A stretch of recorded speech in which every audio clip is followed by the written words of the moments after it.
we're up. Okay. I did hear something about the Navis. Oh yes. Is that Sean, who plays the ship's cat? Yeah, I still remember that.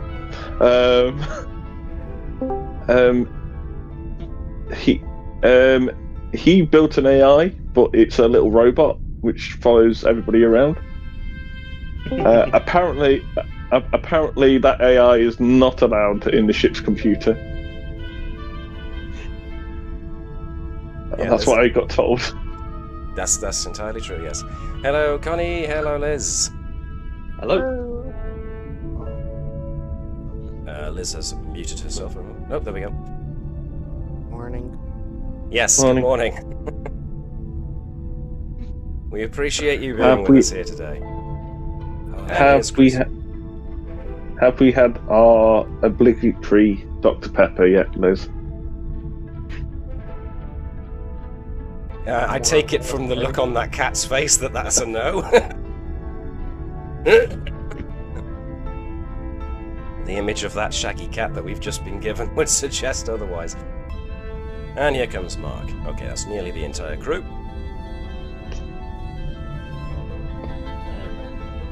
Oh, excellent.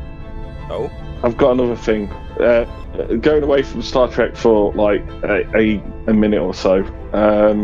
It was May the 4th yesterday, so it was Star Wars Day. I've decided today, which is Sunday, the May the 5th, is that this is going to be called Revenge of the 5th.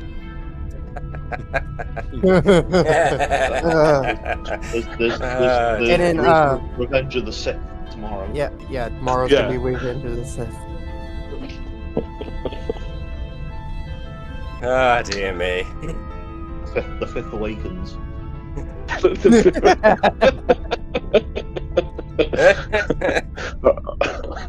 Yeah, I like the 5th Awakens and Revenge of the 6th. I like that.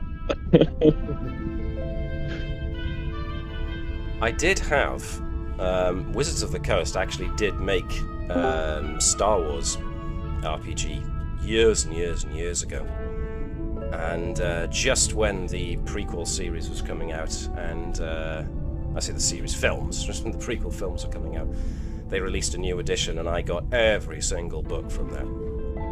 It was a neat little system, but it didn't last very long, so it's a shame I never really got to do it. But Fantasy Flight Games, I think, are the ones who currently hold the license for producing a Star Wars role-playing game. And as much as I like a good many of Fantasy Flight Games' stuff, they do have a rather, shall we say, very, very corporate business model, which is release the bare minimum and then keep releasing more and more modules and add-ons that have the missing bits that you didn't get when the core rulebook was originally released. So, yeah, I didn't really go for their Star Wars one, but there we are. Do I try to get promoted to captain? Well, as we will soon see in today's episode, that might be a secondary consideration, but we'll see. Right then, let me just personally confirm that everybody who can be is currently logged in. Yep. Somebody, as per usual, is going to have to screen share with the Dave, I am afraid. Oh, sorry, yeah, of course. There you go.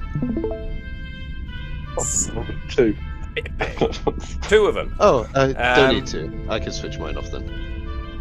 Up to you, Liz. If you want to, or Mark, which one of you wants to share? Okay. I was quick kiss on the draw. Mine's off. Cool. So we will notice. Actually, no, I won't draw attention to that just yet. So those who are logged in are logged in. Those who want Sirenscape for ambient sound and music are actually getting something through, I hope. Every time. Get to that in a second. Hold on. I can see Liz.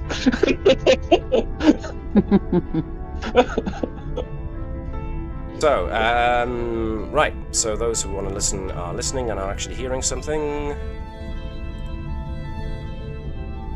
I'll take the silence as affirmative. So I'm just going to turn that off. And I'm going to turn the ship's rumble off. And we're just going to go very quickly to the intro video. Which I'm sad to say has not yet been updated for Season 2. So, you know, Paramount only gave us so much budget. And we'll see you in a couple of moments, folks. I wonder what page.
Hello, folks. Welcome once again to the continuing adventures of the USS Combs, and with me are my intrepid crew, as per usual. We'll just throw the general ship rumble ambience back and throw up our Sirenscape theme just to get us back into things. Welcome, and live long and prosper to you too, suitable substrate. Thanks for joining us. And as is suitable usually for a Season 2 beginning, we will notice a couple of characters have had an update. In true, almost Geordie LaForge, but most definitely Commander Riker fashion, Dr. Sott is now sporting a beard. I love it. Lushy. Well, Had to be done. And Tavish's token has been updated to show off the new bionic, or augmetic, I should say, lodged into her cranium. Hopefully, folks are all okay with the visual changes made to their character. In the meantime, is it bad? I was going to say, is it bad? I'm more impressed with Dr. Sott's beard than I am with my new. My very quick, 20-second, paint edit. It was such a good 20-second paint edit that I thought, why not? Thank you. It's like Dr. Sott's gone from he's like you've been watching bits of Benjamin Sisko or something. That was it. What else was I trying to think of? I thought it was the Riker effect. That's what I was going for. Yeah, of course. Yeah. Did you see the way he mounts chairs now? Yeah. He literally mounts chairs. Yes. Riker. Well, yes, exactly. And speaking of Chris, as per usual, we're giving both Chris's the chance to plug their stuff. So, Mr. P. Hello. So yes, I have my retro review gaming channel. It has we left it. I'm still working on the Yakuza video. No surprises there. It's trucking along. I'm 20 minutes in, I think, to in terms of how much video is now done. But it's going to be over an hour. So coming soon. These things take time, and we'd rather a quality product than a rushed one. So yes, we've still got all of this arrayed before you. For if anybody fancies having a mosey. Thank you. See what I did there? Mr. B. Yep. Sadly, nothing much to report on state of play at the moment, but I do have stuff coming. It's going to be. I think it's going to be one of these that I'm kind of on a bit of a a down period at the moment, but when this stuff releases, it's going to be an absolute torrent. So, okay then. yeah. So there's going to be one of these days. It's going to be a fair amount to plug. Okay then. Yeah. I'll But, brace yeah, myself in the ready. In the meantime, still listen to Solarity and Legends of Campion if you can. I'll try And and plug Midwinter. Yeah, and Midwinter as well. Smashing. Hmm. Nothing much that I would like to promote today, other than to say that they are now taking pre-orders for 2nd edition of Star Trek Adventures, which looks like it's going to be released in August. So, I have been reading the quick start guide that they've given out, and yeah, interesting changes. But I won't bore our audience nor yourselves with those changes for the moment, but maybe we'll have a chat about it at the end when the stream is off. In the meantime, this is the beginning of a new episode, so it's time to get done with acclaims, milestones, and science projects. So any stuff that anybody wants to get done will get done nowish. So, I mean, does anybody have anything they want done? Yes. Oh yes, I've got one major milestone. I want to make a nice even 10 to my control, so everything is nice and balanced. Nearly. Done. Okay, so if you go to your character notes, or if we both go to your character notes, we are spending your 2nd major milestone. Cool. So in the list of used, there it is, updated to 2. Nice. And is it possible to get more than 1 Legion of Honor? It's definitely possible to get more than 1 Legion of Honor. We have established this. In case of multiple complications, yes. press button multiple times. So, yeah, if what you can do then is just, put some indicator that you got more than 1. Nice, nice, nice. And once again, with your character notes, we have spent the acclaim, so knock the acclaim off for that. Cool, that's me. You know, anybody else? There's a award talent I want, but I can't remember what it's called. Do you remember what it involved? It's about it's a engineering one. Okay. For doing something like creating a new. I can't remember. It's something to do with engineering. I know that for a fact. I just can't remember what it was. All right. So was it to do with power or a system? It's an award talent. So it's right. a war talent. Yeah, it's a medal. Well, there's the Cochrane Medal of Excellence in feats of science and engineering. Select a single focus the character possesses that relates to scientific or engineering field. Once per mission, you spend a point of determination on a task that involves that focus. You receive the benefits of 2 determination instead of 1. So there's that. Heroism, Service Medal, Legion of Honor, Peace Mission, Wounded, Star Cross. Once per mission, before attempting a task, applying a focus, you may choose to double your focus range. Decoration of Gallantry, Medal of Honor, Surgeon's Decoration, Tucker Award for Organizational Efficiency. Once per mission, when you spend a point of determination on an extended task involving engineering or science, you receive the benefits of 2. So it's the same as the previous one, but specifically for extended tasks. Let's go for the first one, actually. Which was the Cochrane Medal of Excellence. Yes, seeing as I've created an AI in my brain, I believe. Yes, let's not downplay the significance of this. You've created an AI and plugged it into your brain. So the character must have significantly contributed to a field of scientific study or engineering. Well, yeah. Making and documenting an important discovery or finding a solution to a long-standing problem. Yeah. So, you got to basically select a focus. So if I grab the Cochrane Medal of Excellence, swing that over to Tavish's character sheet, we have to plug it into a focus, and whenever you spend a point of determination that involves that focus, you get double. So, which focus would you like to plug that into? Shields, computers, power systems, warp engines, experimental technology, or AI programming?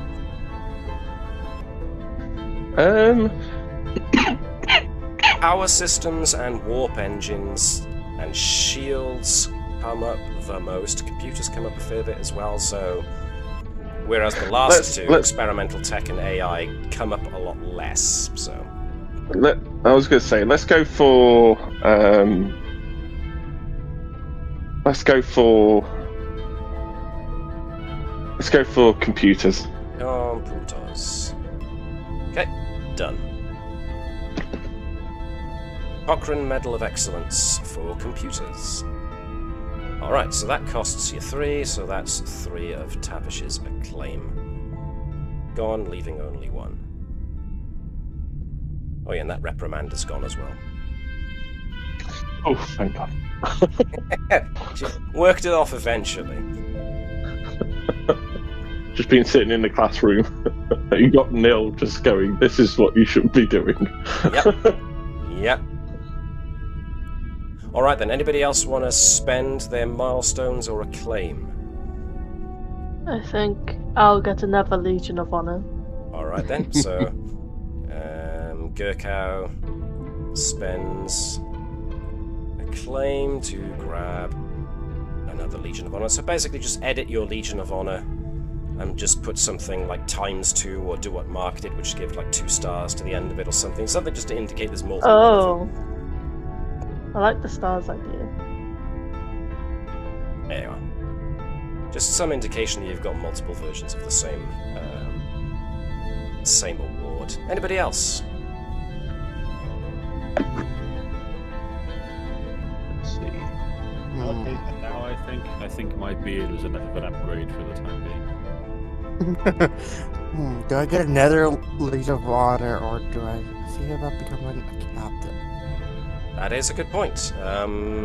Folks did put themselves up for promotion last time, didn't they? I seem to recall it was... Gerkow was one of them. I think I did as well. Garrow as well. Okay. Did Tavish, or is Tavish not fussed? No, Tavish didn't put herself up for promotion. She's got a AI in her head. Well, yeah, she considers that promotion enough. No. She doesn't want any more responsibility, seeing as this is brand new technology, and it's probably not a good time to get promoted. Fair enough. Just the cheese, then, Gerkow and Garrow. And I know Phlesc got promoted at some point, too. Phlesc has already been promoted once, so... And I've got no more acclaim to put myself again. So. Yeah, someone's coming for your job, otherwise. There's... But if she's a captain, there's a gap. Well, there's that. There is that. I would say, Liz, hold off on a promotion expenditure for the moment, because circumstances might change in the near future, what with things that are coming up canonically. So, Now I'm scared. What do you mean by that? So, just as like a forewarning, rather than have you spend it on something that then either gets delayed a really long time or stopped entirely, we'll maybe hold off on pushing for a promotion just yet. So if you're looking for something, then yes, potentially putting your own extra Legion of Honor might not be a bad idea.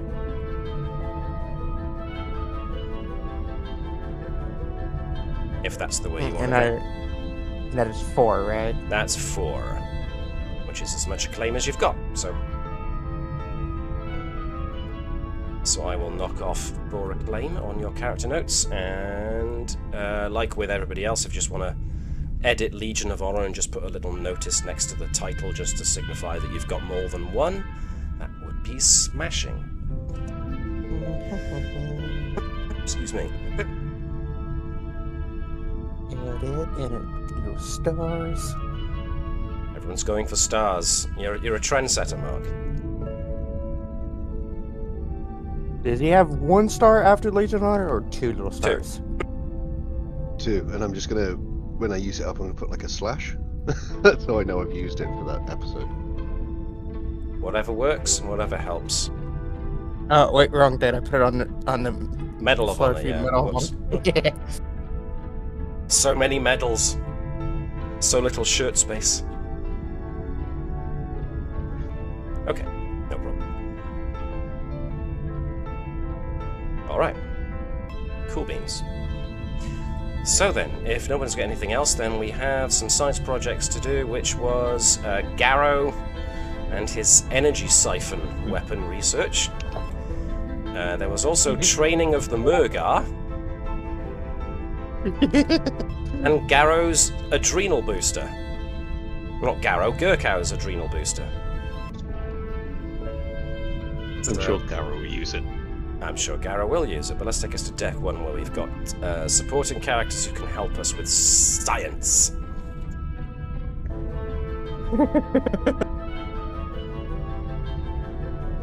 So, let's see. Yep, Tavish's token has been updated there, and Sott's token has been updated there. Awesome sauce. Right, so who wants to go first? Murgar, Super Soldier Serum, or Energy Siphon? I saw a Murgar get tagged first, and nobody else is speaking up, so let's tag them. Let's try training the Zippy the Murgar. What did we try before? Animal handling. No, we were doing sign language. We had animal handling, xenobiology, and sign language, and we had only got so far through it because, well, the Murgar's just looking at you like, why are you waving your hands in that interestingly stupid fashion? So we can either continue with utilizing sign language as a ways of communicating with this fairly intelligent animal, or we can change it to xenobiology or animal handling, or come up with a new way. What would you prefer? Let's try animal handling. Let's abandon that then and go to animal handling. Okay.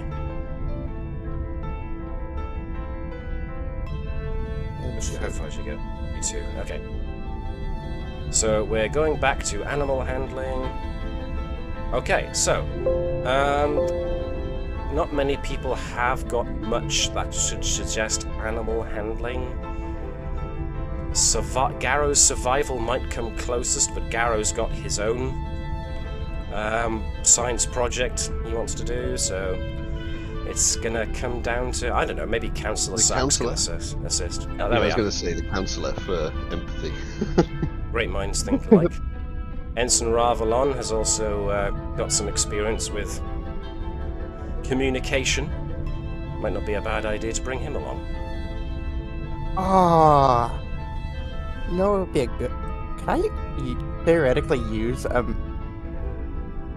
know I can't give side characters that, but I could. Oh, I could have chosen a focus of war trainer. Yeah.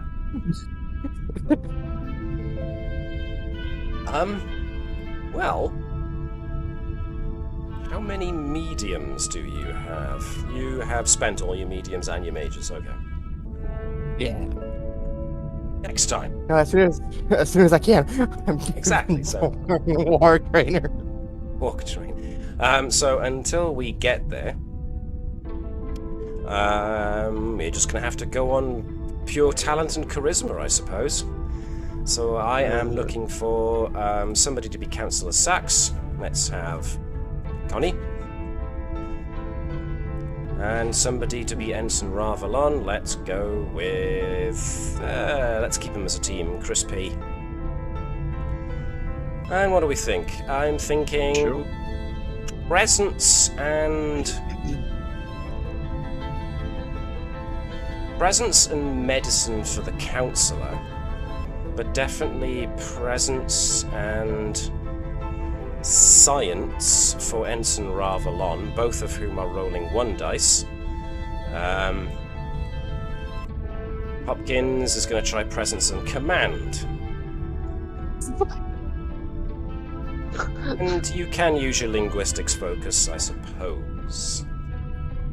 Even though this is technically animal handling, but communication's still communication, one way or the other. Ooh, 3. Very nice. So can I have Councillor Sachs and Ensign Ravalon? 1 success from Ravalon, and 1 success from Councillor Sachs. Booyah, 5 in total. Not bad at all. So that went a lot better than trying to use sign language. You're actually using more traditional methods of trying to train a creature, which is, you know, offering food to get them to come to you when you command, and then giving them the treat when they obey. Simple but effective. Small amounts of punishment when they act up, so they know that what their boundaries are, that kind of thing. So far, working very well. Showing remarkable progress for an animal, which shows just how clever Muragar can be, so yeah, going very well. Not sure how much longer it'll take to complete this creature's training, but it's going very well now, with everyone working together. So, that's 1 lot. Do we want to do the Super Soldier Serum next, or do we want the energy siphoning weapon? Yeah, I'll go for the siphon. Energy siphon weapon. Okay, so when we last talked about it, the avenues of investigation were energy dampening, particle weaponry, electromagnetics, and power systems. We'd chosen to start off using energy dampening. So, obviously, use of... let me think here. Shipboard tactical systems for Gara would make a reasonable focus, but anybody with power systems and how they work would be a benefit. I know Dave said Tavish was more than happy to assist Gara with this particular scientific endeavor, therefore it's anybody else who wants to join in who is not going to be used by Gerkow for assistance later, so... anybody else want a piece of the action with the energy siphon weapon? I would, but I've got my droid project. Oh, your droid project. Of course, of course. The repair droids, yes. Bringing back the dots. Nice, nice, nice, nice, nice. Okay then, well in that case, it's Garrow and Tavish. So for Garrow, this is going to be reason and security. Tavish, it's going to be reason and engineering. And 1 dice for focus. Tavish, 2 dice for Garrow. Yep. And using a focus on. Yep. Okay. So, Liz, if you could be Tavish for us, please. Okay, that's not too bad. No, that's pretty good. 2 successes. Alright, what am I rolling for Tavish again? Reason and engineering, please, with focus on power systems. Reason, engineering, 1. Okay.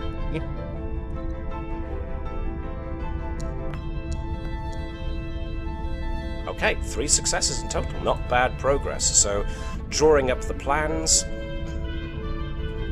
trying to look at current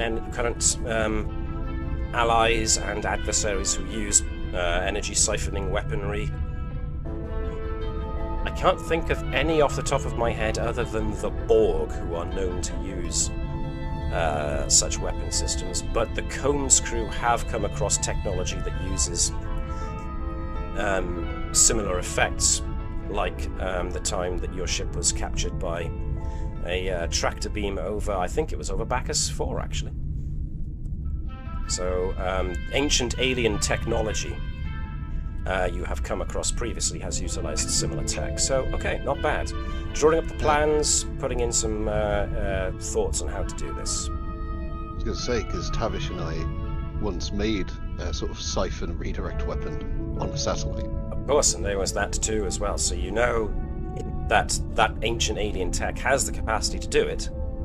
Now it's a case of trying to turn your own technology towards that purpose. So yeah, neato burrito. Not bad. So it's a start. You're not quite that far along yet, but a start's a step in the right direction. So, let's go with Gerkow's serum adrenal booster. Now, you were let me start that again. You had investigated botany. You had pursued that as far as it would go. Now you are going down the xenobiology route. Okay. So you, Gerkow has got xenobiology. Dr. Sott does not. Nurse Uro, however, does have xenobiology. Lovely. Cool. I'm sure I saw someone else. Is there someone else with xenobiology? Well, the captain in his enthusiasm is a no. No. The emergency medical drone does not. Councillor Sachs does not. It looks like it might be just Nurse Uro and Gerkow. Okay then. I believe in the two of us. We don't need anyone else. Briss, since Nurse Uro is your boy, part of your posse, your medical posse, you may as well roll. This is going to be reason and medicine, or in Gerkow's case, reason and science. So 1 dice for Nurse Uro, 2 dice for Gerkow, and let's see how well you do. Did you say you were using xenobiology as well? Yes, please. Sure. Oh, 1 dice. Oopsie. Nurse Uro doing a fine job. Legion of Honor. All right, that's 1 down. I've got 2 now. I can afford to throw that one in. Okay, no, that's fine. So yeah, there's a bit of data there that starts leading you down an interesting path, but it turns out it was a red herring. It would have led you nowhere, so you quickly backtrack on that one, but you've got a start. You've made a start. Promising start. Something in one of the various alien species attached to the Federation's membership looked like it might have had the answer you needed, but turns out not so much, but at least you've now eliminated that as a possibility. Cool.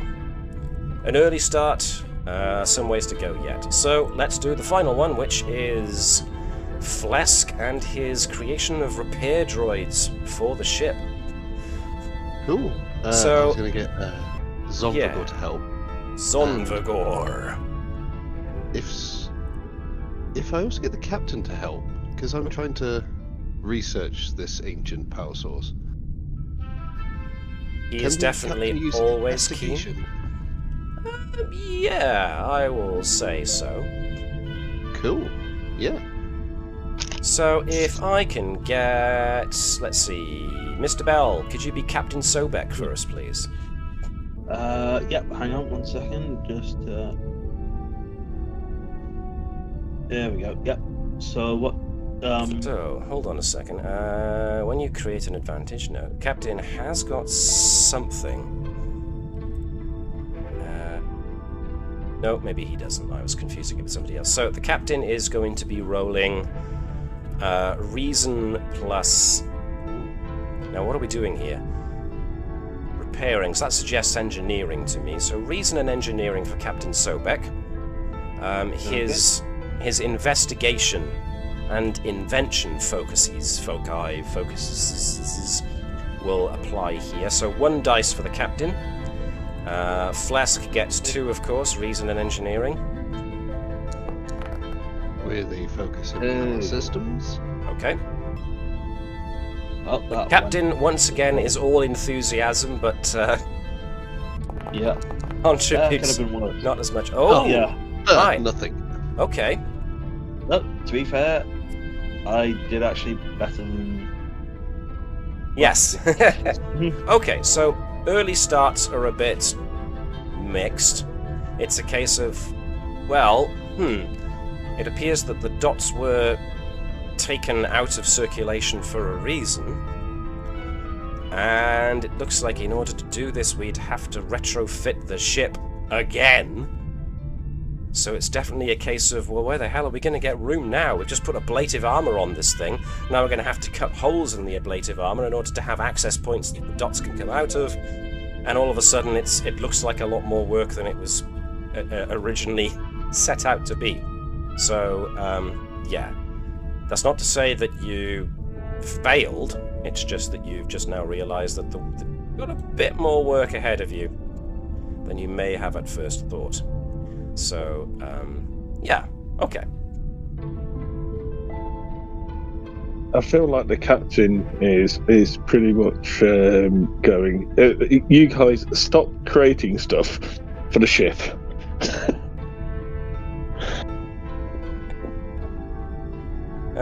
Yes, it seems so, doesn't it?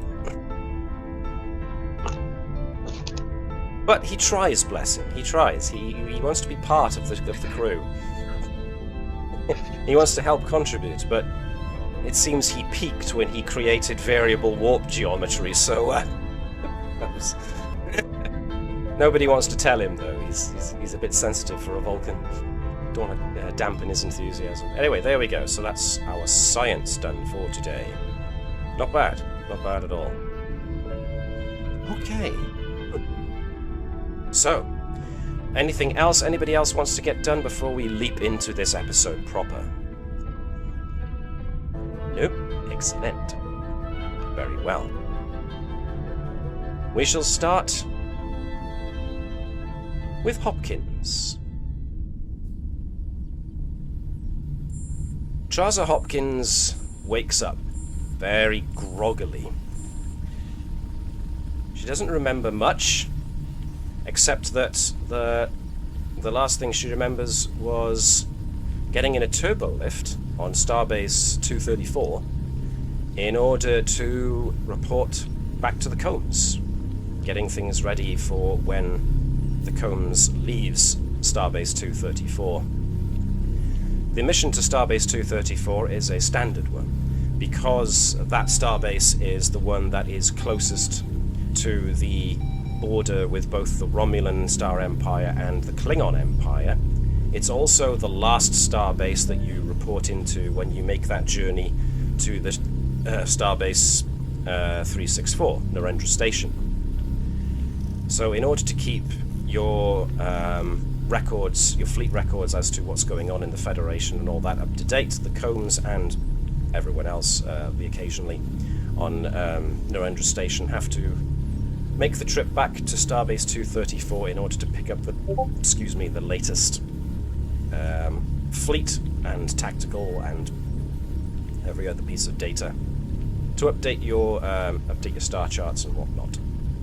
So it was a fairly standard report to Starbase 234. But Trasa now finds herself waking up, and the first thing she notices is that she is lying down on something that feels hard and metallic. The luminosity of the room she is in is very dim and dark, lit only by low red lighting. There's some kind of alert going on in another room,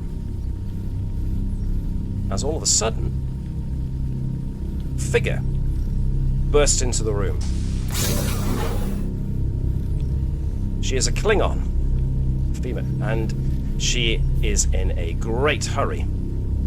She moves over onto a control panel, and as she's frantically typing in commands into this panel, she turns over to Trasa's direction. Wake up! Wake up already! They've almost found us!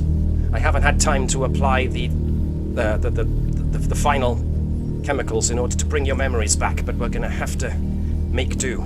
If we don't shut down the procedure now, Starfleet could find us. There's another chime of an alert as Hopkins groggily sits up. Something feels off. Not just the fact that Trasa's in unfamiliar surroundings, but she feels different. Everything aches, and Trasa's body feels unfamiliar.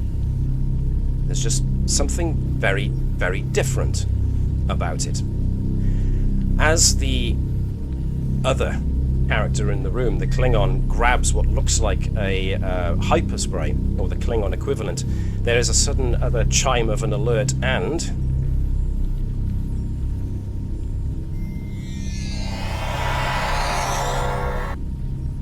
four Starfleet officers, all bearing Type 3 phaser rifles, beam into the room and level their weapons. "Freeze! Stay where you are!" says one of them. One of them taps the comm badge. "Captain, we've got them. Both of them are here." You hear a message over their comm channel. "Very good, Lieutenant. Take them both into custody. We'll transport them back aboard our ship now." The Klingon with the hyperspray in her hand looks as if she's about to reach for a weapon, but one of the security officers levels his phaser rifle in her direction and goes, "Don't even think about it." The other one comes up, disarms her of the hyperspray, and starts applying cuffs to her. The other two move up to Trasa, drag her from the bench that she's still sitting on, and spin around to start applying cuffs. It's then that Trasa manages to catch a look at herself in a reflective panel and sees that she's been altered. Her forehead ridges are more pronounced. Her musculature is a great deal more defined than it was. She feels taller, broader, more powerful than she has before. Trasa, you're a Klingon.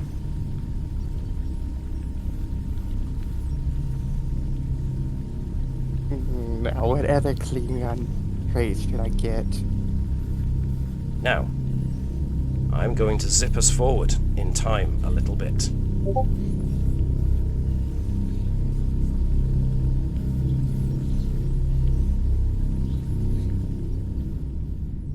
Sometime later, the rest of the senior bridge crew of the Combs are hastily walking down. Stop playing with the doors. The rest of the Combs bridge crew are proceeding at a brisk pace down the corridors of Starbase 234 and are going to the brig section of the Starbase. Captain Sobek leading the way. You enter into the security complex, having to show your identities, and you're each given a brief blood screening, where hyperspray is put against your necks and extracts some blood. The blood is shaken, tested, put through a scanner, and you are authorized to proceed into the holding area. As soon as you enter into the holding area, you are met by a human Starfleet officer, a very tall, thin man, who has a number of data pads in his hand as you all emerge through the door. Captain Sobek, thank you very much for coming, as well as the rest of your senior crew. My name is Captain Charles Gaunt. I'm in charge of security here on Starbase 234. Thank you for responding so quickly. Force field is at full strength. Captain Sobek speaks at this point. Thank you for the invitation, Captain. I am, however, uncertain as to the nature of the request for our presence. you said that you were holding our first officer. Captain Gaunt has something of almost a sad look to him as he nods in affirmation.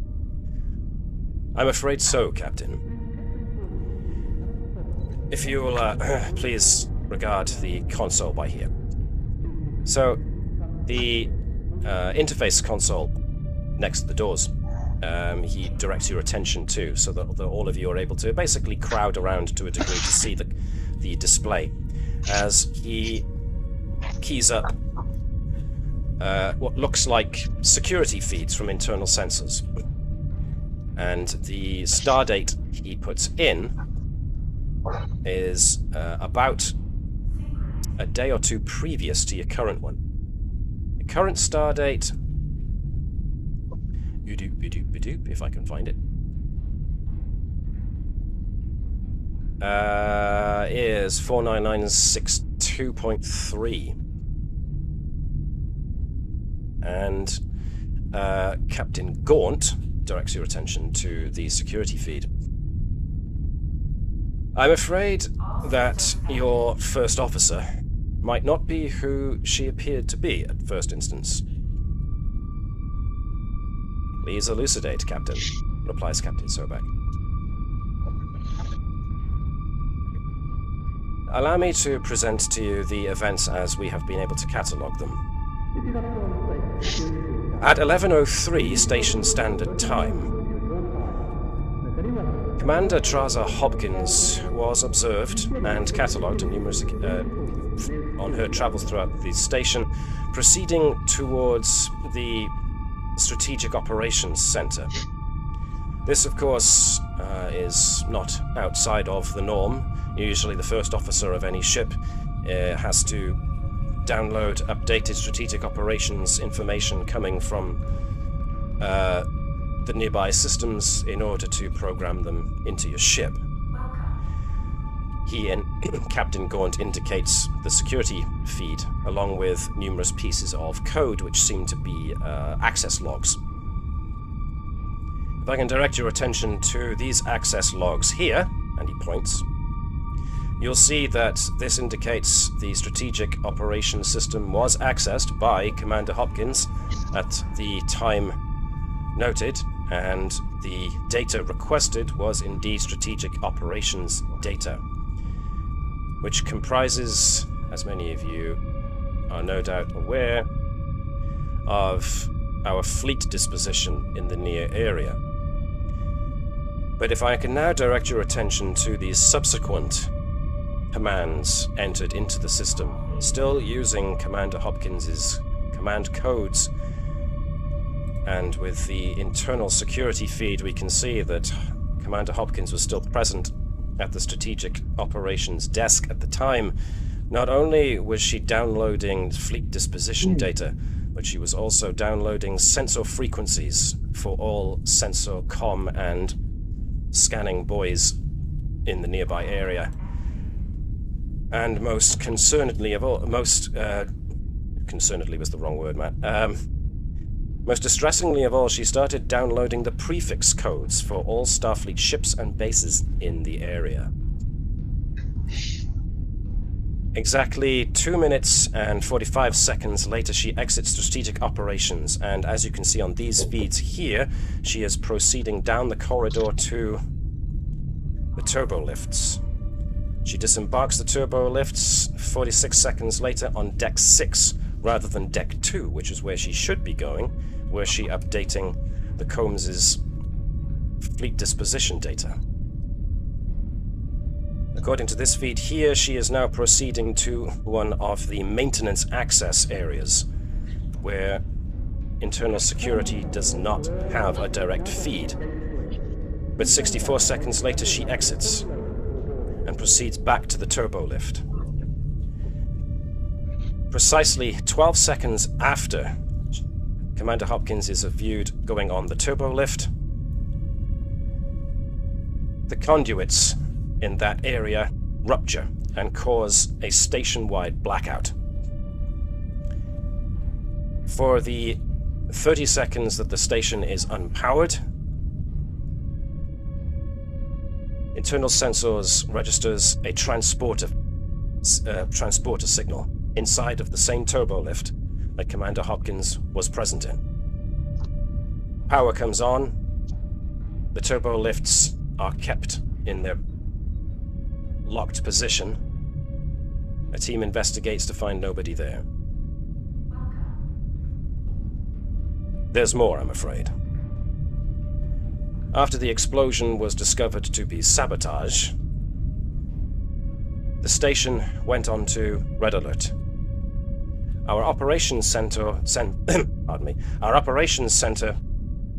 began scanning for anything unusual, as well as the potential destination for that transporter beam that transported Commander Hopkins away.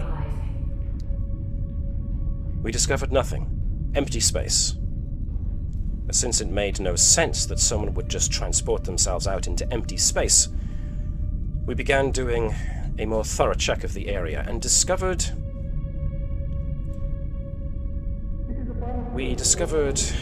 traces of a plasma leak.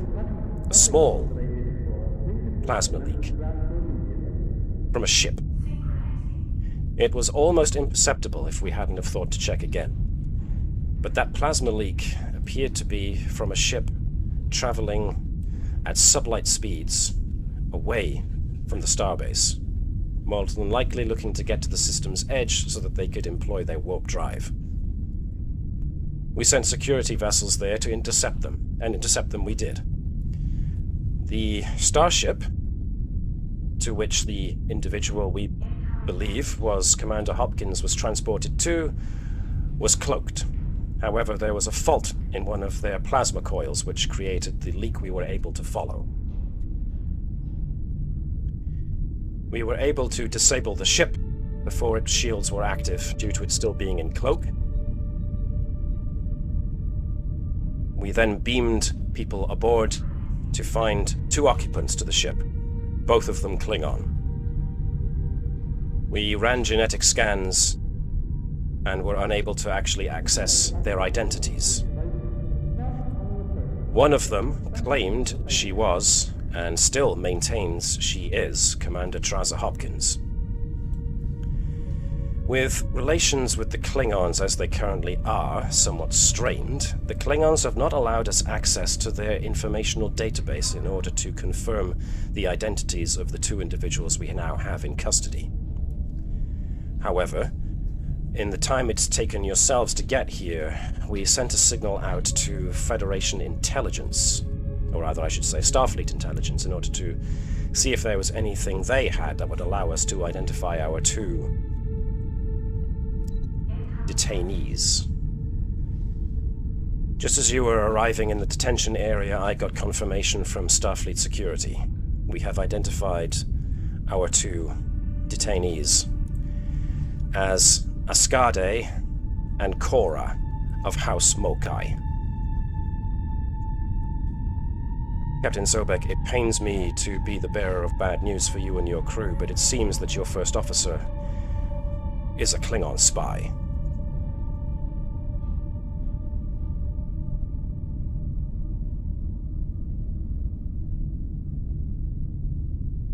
May I have a moment to confer with my colleagues, please?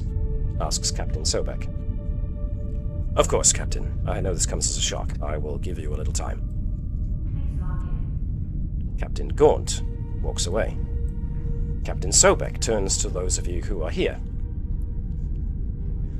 I would welcome any and all thoughts you have on this matter.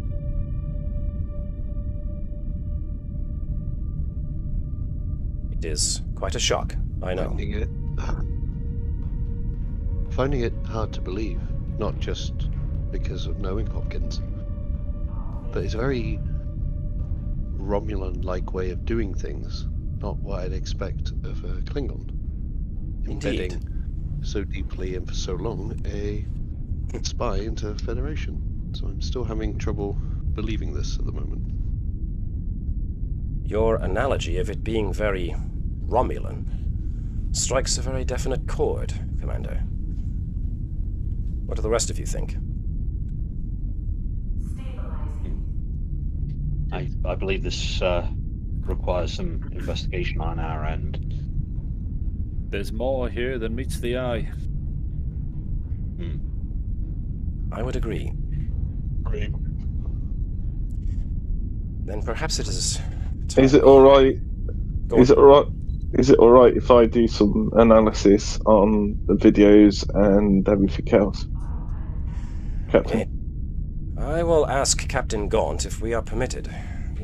I have the feeling that we may be deemed too close to the subject in question to be allowed the investigation.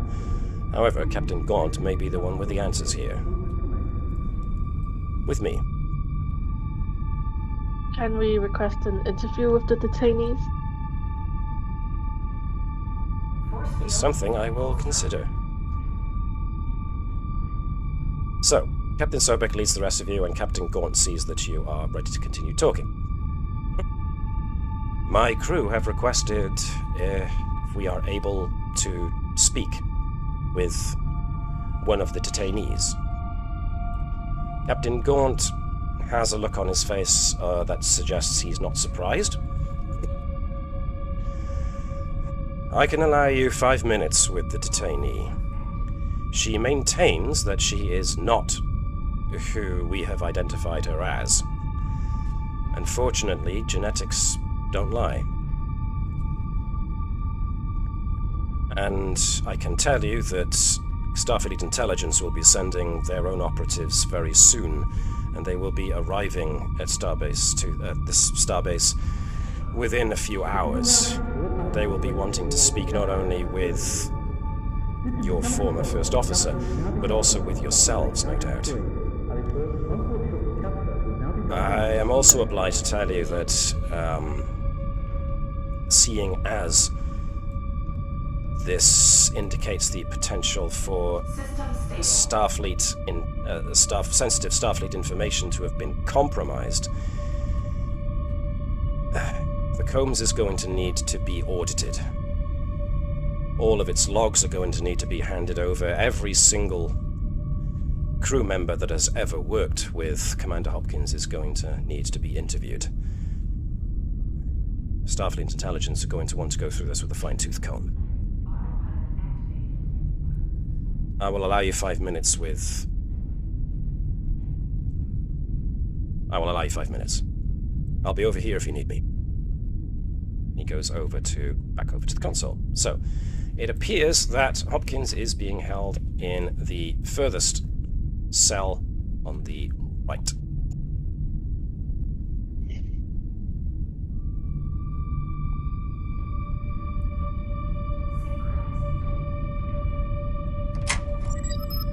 The door is temporarily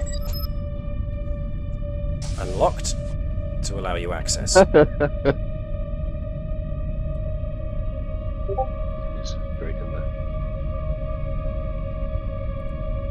Are we gonna surround her? Well, the first thing that strikes each of you is the fact that you can see Trasa in her face, but it's now so much more Klingon than it was before. But can I do any sort of like? Oh, sorry. Go on. I was going to suggest a scan, just to see if like it was cosmetic or DNA deep or the changes.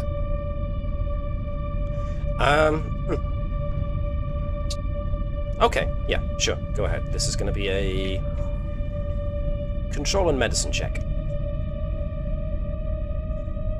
You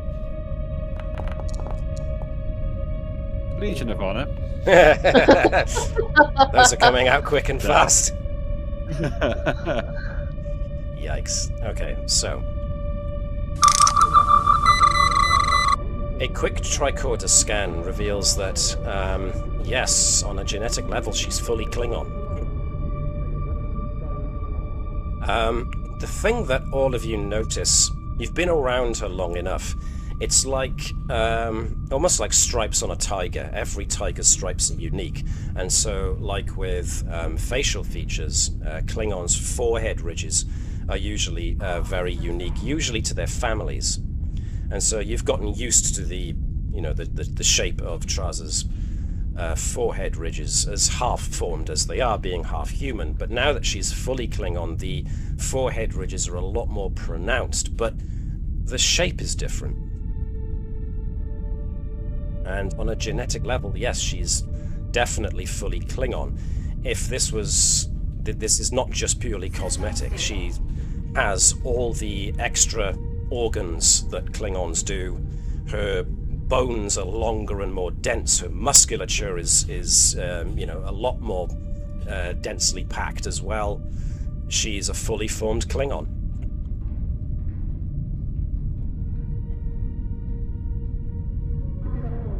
Sott, it looks like this is a full Klingon. Would you not have picked up on this in medical examinations of Hopkins? You'd have thought so. Yeah. How are you feeling? Do we have, like... Sorry, go on, Chris. I was going to say, I got to cross-examine our medical records later. I'm assuming she was there for her physicals. Oh, yes. Commander, how are you feeling? How much does she remember again? The last thing Trasa remembers is getting on a turbo lift in this starbase in order to go back to the Combs. And then waking up on that Klingon ship. You don't remember anything in between? Very confused. I can only imagine. What of your fellow cellmate? Or your fellow prisoner, I should say. Basically, Captain Sobek appears to be asking Trasa whether or not she recognizes or knows who the other one is. Sadly, Trasa has no knowledge of who this other person is. She's never met her before, to her knowledge. The only thing I can remember, I know of that one, is that she came in and said that she couldn't give me back my memories because I guess the security team found us too quickly for her liking. Incoming message. We are told that Starfleet intelligence is on the way. No doubt they will be looking to question you and your fellow detainee. I get how much the I can feeling... give them? Go on, sorry, Liz. Like, I don't know how much I can give them. Don't remember it. Anything except for being on a turbo lift. And then on a ship.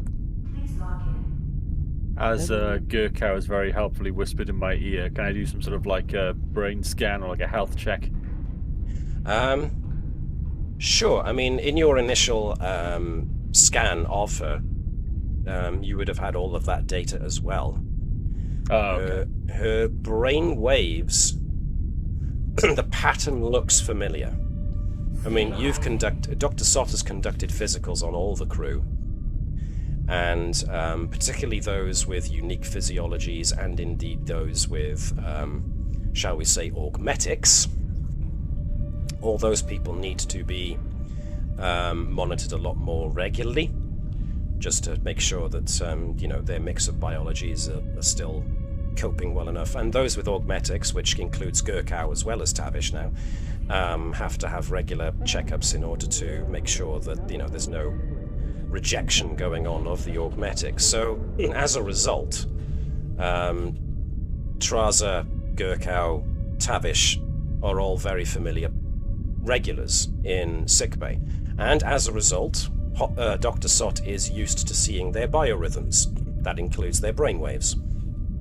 So, just off the top of Sott's memory, a brainwave scan suggests the same kind of brainwaves as you're used to seeing with Hopkins,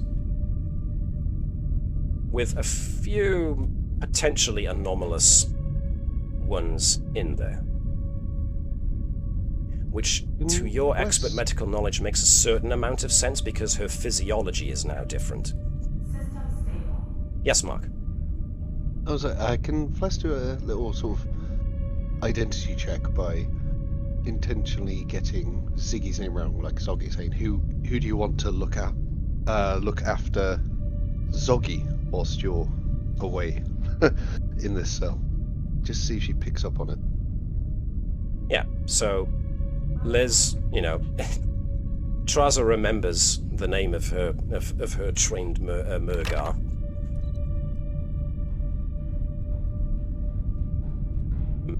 So you get the impression that Phlesc is testing you here?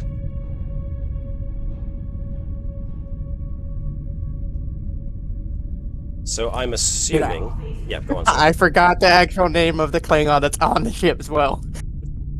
So, your Murgar is called Zippy, if I recall? And you've Yes, also but I forgot the Klingon. Lieutenant Dawn. Okay. Lieutenant Dawn will take care of Zippy. Zippy. I like it. Would you like me to spell it for you?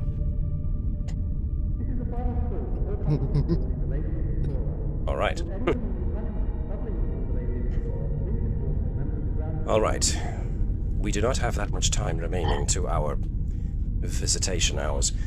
Our visitation minutes, rather, I should say. I am going to need to contact Admiral Hebert over all of this, but I'm fairly certain we're going to be asked to cooperate with the investigation as it arrives. There's definitely more to this than meets the eye. Sadly, I am afraid, Commander, that they are unlikely to release you to our recognizance whilst you are languishing in this uncertain situation. I, however, am not willing to let this matter simply sit in the hands of people who, well, let us be frank, we know may have rogue operatives in their midst. We have faced off against that black ship on 2 separate occasions now. I would be more comfortable having someone known conduct this investigation.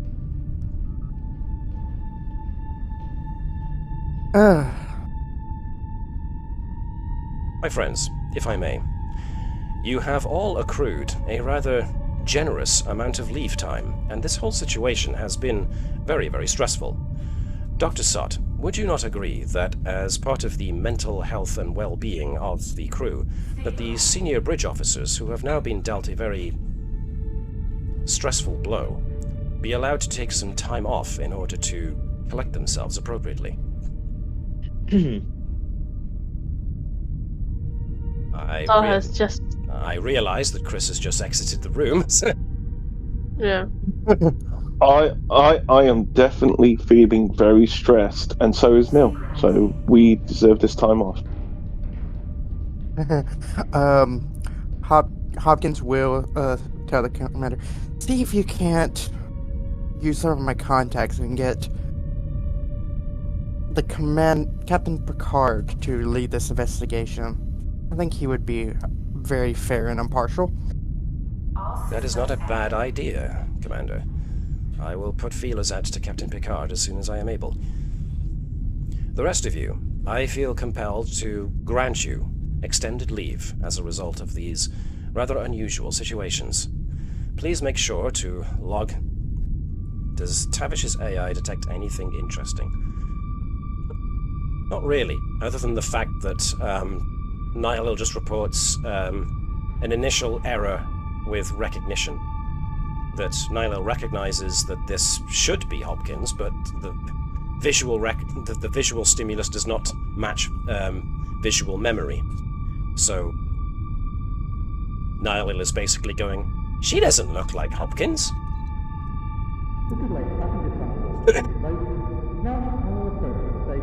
I recommend that each of you now report to the Combs as soon as possible and log yourselves as being on leave until you deem it comfortable to return.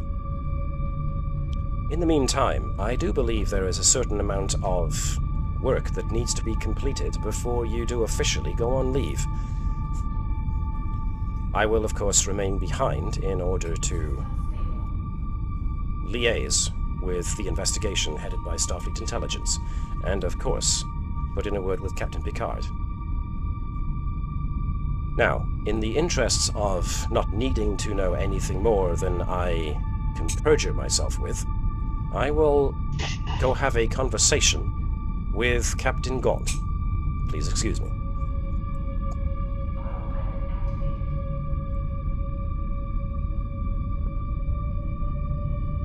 So,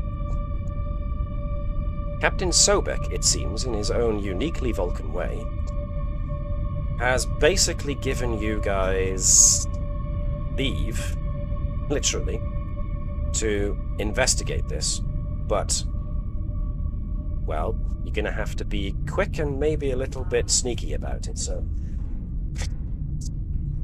You've taken at least a medical scan of Trasa, who is unfortunately going to have to remain here. So, for Liz's benefit, you're going to gain active control over Lieutenant Commander Lian Zhang for the time being. As well as being the one that's going to have to drive Tavish too. So, visitation hours are up. You've had your 5 minutes, so everybody's gonna have to exit the cell.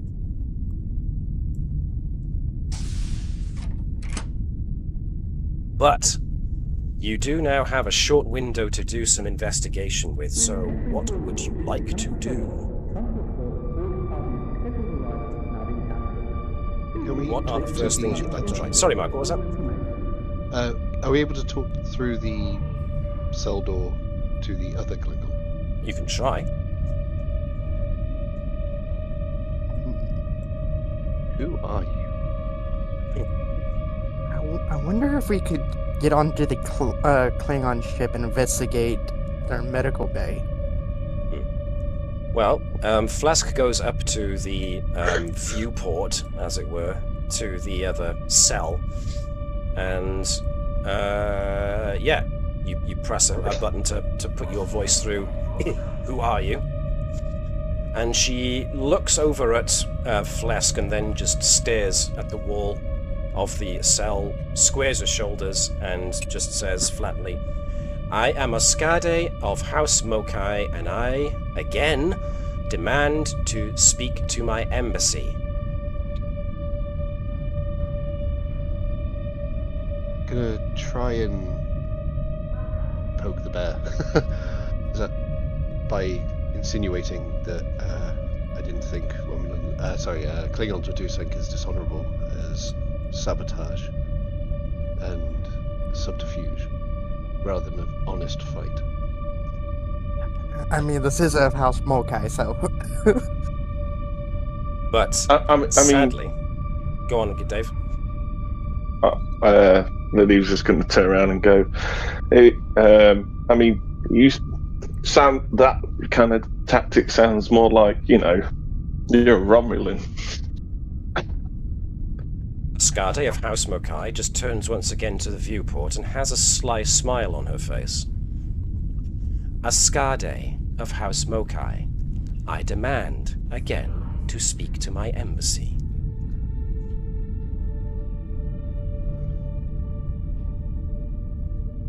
No, don't think this is going anywhere. Phlesc just walks away.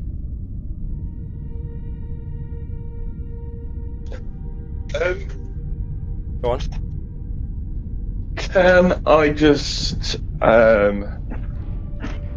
Actually, no, I don't have to do anything. Neil's probably already making sure I remember this. So, I just want to take a really, really good look at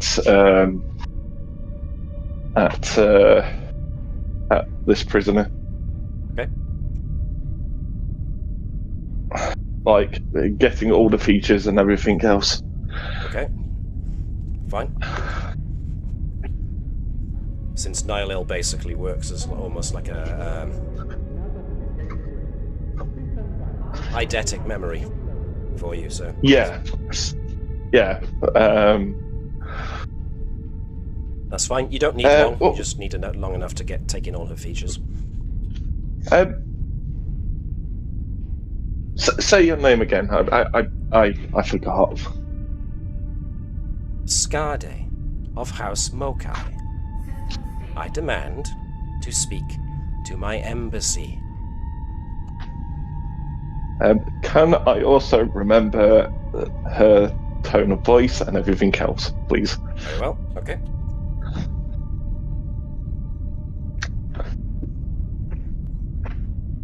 And any like, it's not inflictions, but you know what I mean, don't you? Inflections With the her way voice. she speaks. Yeah, the way she speaks. Yeah. No problem. No problem at all. Okay, I'm done. All right. And Lily walks away. Captain Gaunt kind of stops you before you all go out. I know this is all a shock, but this Cora of House Mokai, as well as Ascade, they've gone to great lengths to do something, but it looks like they were planning something, otherwise they wouldn't have acted so quickly. They were keen to get away. It suggests there's something on its way. I want to extend my sympathies. It can't be easy having someone you've known for so long turn out to be something else. To have your trust broken. Thank you. And we will be in touch with interviewing you all in regards to the investigation. I am afraid, says Captain Sobek, that I have given my senior bridge crew leave to go on leave. However, I am sure that they will make all of their personal and professional logs available to the investigation when it arrives. My crew, if you would please go back to the ship in order to make sure that all of your logs are made available. You will then, of course, be discharged from your duties. Captain Gaunt interjects, just make sure you don't all go too far. I'm sure there are going to be personal interviews. And the Combs is going to be held in dock until intelligence gets here.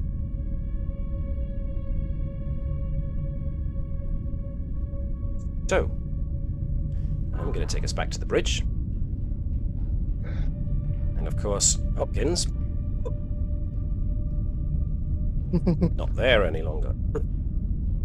So Zippy gets the seat for the time being. But, of course, Captain Sobek is also, otherwise, he's going to be on the ship, but obviously he's going to be there to cooperate with the Starfleet intelligence. So, what would you like to do now that you are basically given free rein to investigate? First things first. To the viewport, is there a Klingon ship? And if so, what kind of ship? You are given record of a small, almost a shuttle. It's slightly larger than a shuttle in that it has a large bay attached to it, but this bay seems to have been altered not for carrying cargo, but for conducting some kind of medical procedure.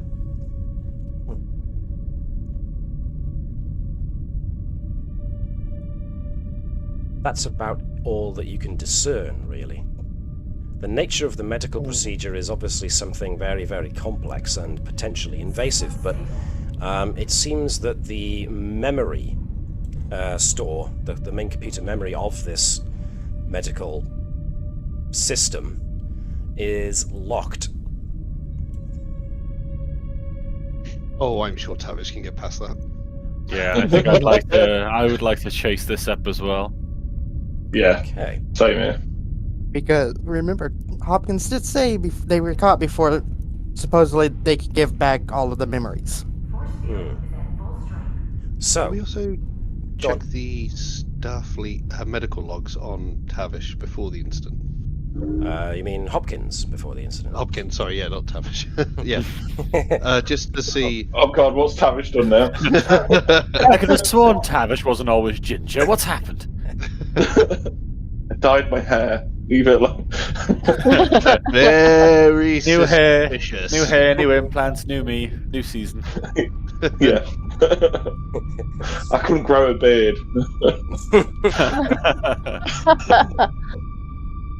Because, yeah, we can get the stuff off of the Klingon ship, but also validate that she was actually half human, according to all medical records before this incident.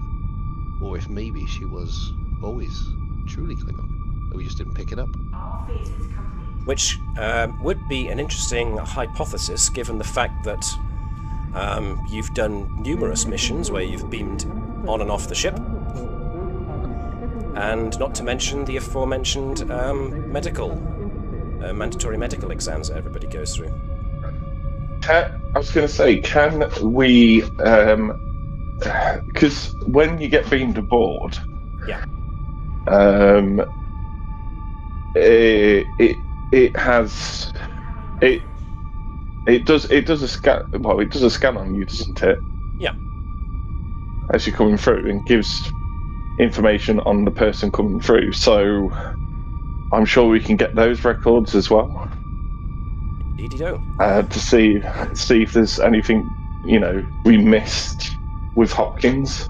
Well, there's Transporter Chief Zonvagor to consult if you want access to transporter logs, and of course there's Dr. Sott who can access medical records.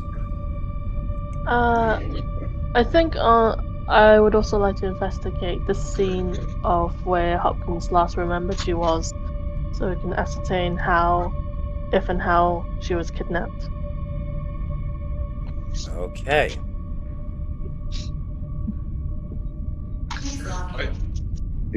Kind of want to look into her accomplice as well, and find out what she was doing as well, who she is, and where she's been serving on.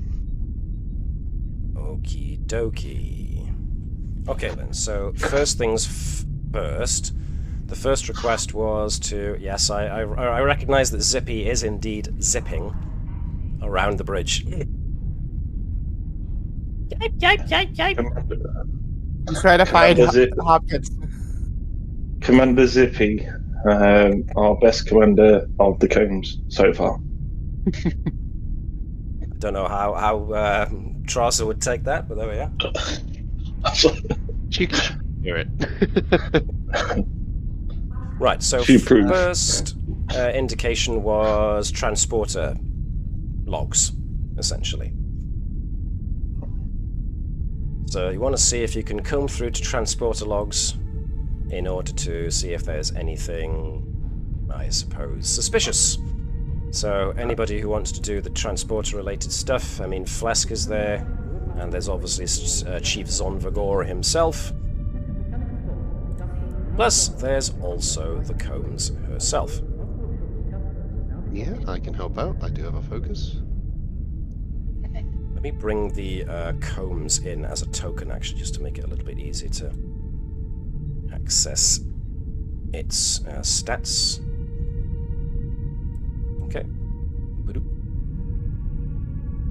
So, we are doing stuff to do with having a look through logs. So this is... I just had another idea. Ooh, Can go we on. scan, using our high-resolution sensors, the Klingon ship? Okay. Build up some momentum. Sure, but we'll get to that when we get to the bit with investigating the Klingon ship.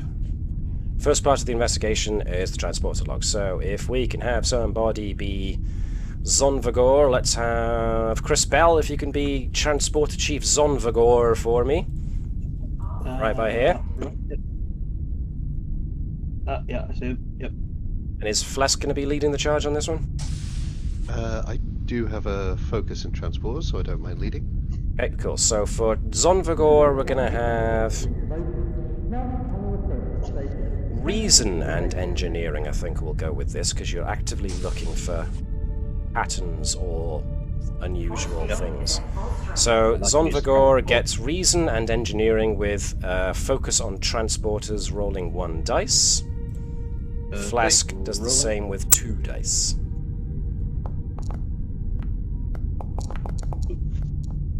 Okay, Zonvagor operates the transporters. He doesn't like sifting through logs.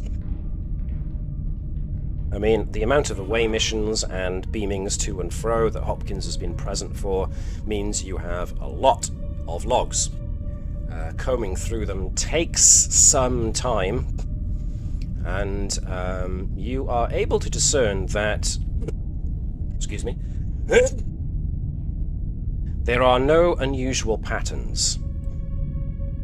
So, from the first time Hopkins beamed aboard, so the first log you had of her specific pattern, to the last time she beamed on or off the ship, the patterns all seem to match. There doesn't appear to have been any instance where there's an irregularity, or there doesn't appear to be any signs that somebody has altered the logs in any way.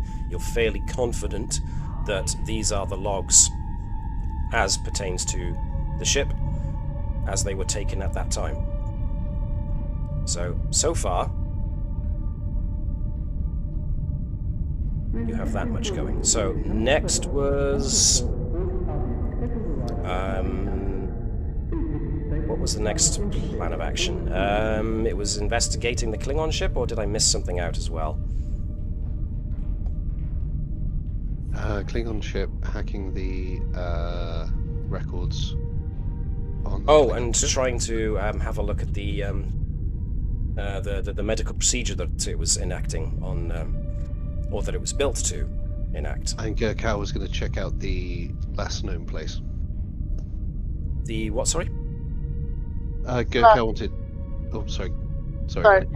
Last location of Hopkins that she remembers. Right. Okay. Let's do that first so we can get to generating momentum. Excuse me. So, Gerkow is just basically going to do control and science, just using a tricorder going over the turbo lift that Hopkins, or Trasa I should say, last remembers going in.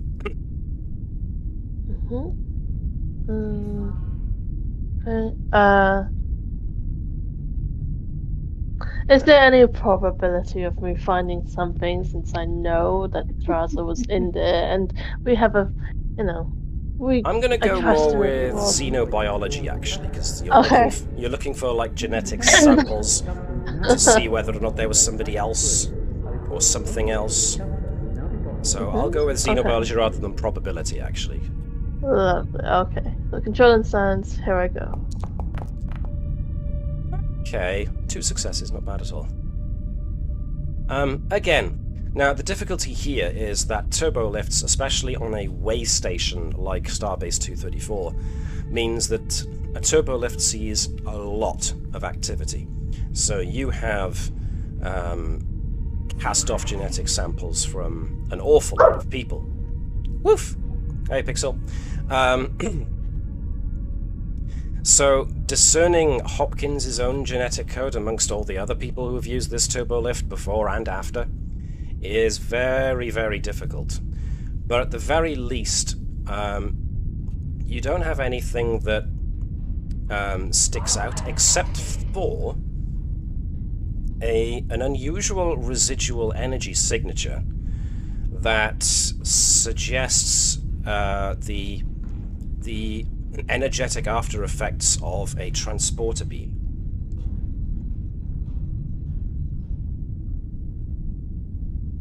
So it's very unusual for anybody to use a transporter beam in a turbo lift, because that's the point of the lift, is to physically get you from point A to point B. So to find the residual energy signature of a transporter beam having gone off at some point within the last week or so in a turbo lift is unusual. So, next up, next piece to the puzzle, we were looking at the scanning the Klingon ship and then trying to discern what the medical procedure in the bay was all about. So, folks best suited to this would be engineering and medical combined, I think. I can help with parent figure if anyone wants an assist.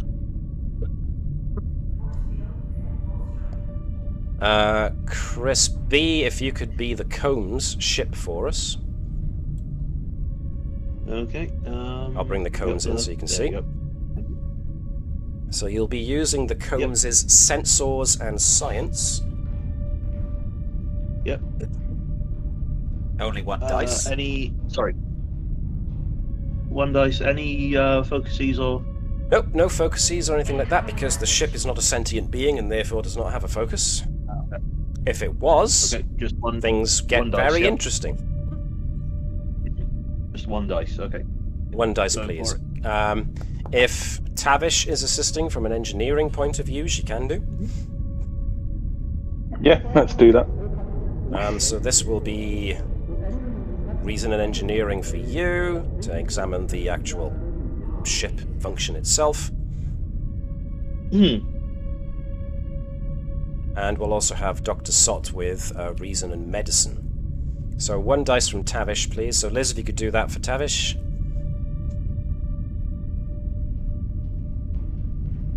Okay, it was engineering. What else? Was there a focus we can use for this?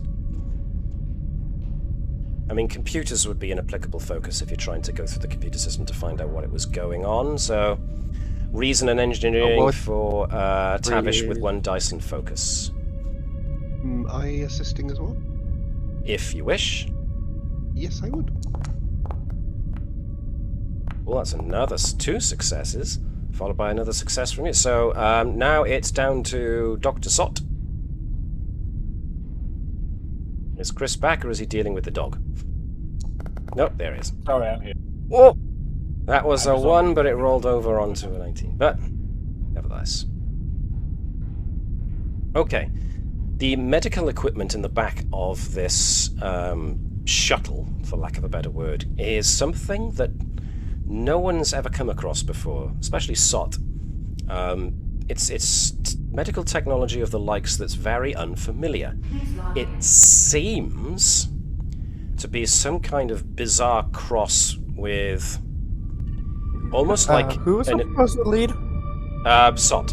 So we'll have Sott. Actually, that's a good point. Can Chris? Can you roll one more dice on that? I don't know. I'm sorry, I just rolled straight ones. I'm like, Well noticed. I missed that. That's better. Oh.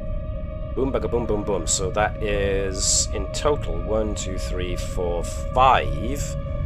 So good grief. That's extra momentum as well from the ship's sensors. Okay.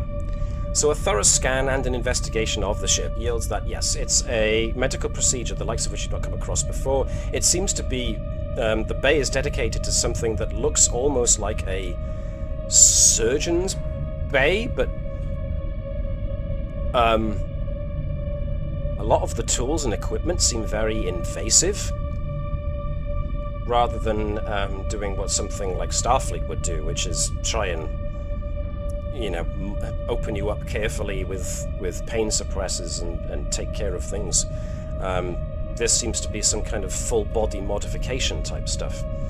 Trying to gain access to the computer system is difficult. The whole thing is encoded in Klingon. Not only in Klingon, but a kind of dialect of it that you've not come across before, including in a cipher system that you've not come across before either. In all your time working with Klingons on Narendra Station, you've not come across this. It seems that the hyperspray was loaded with some kind of neurological compound that could be used in unlocking memory engrams inside the brain. You would usually use that kind of thing through guided counseling, like people who have repressed memories because of trauma. So it's very similar compound to that.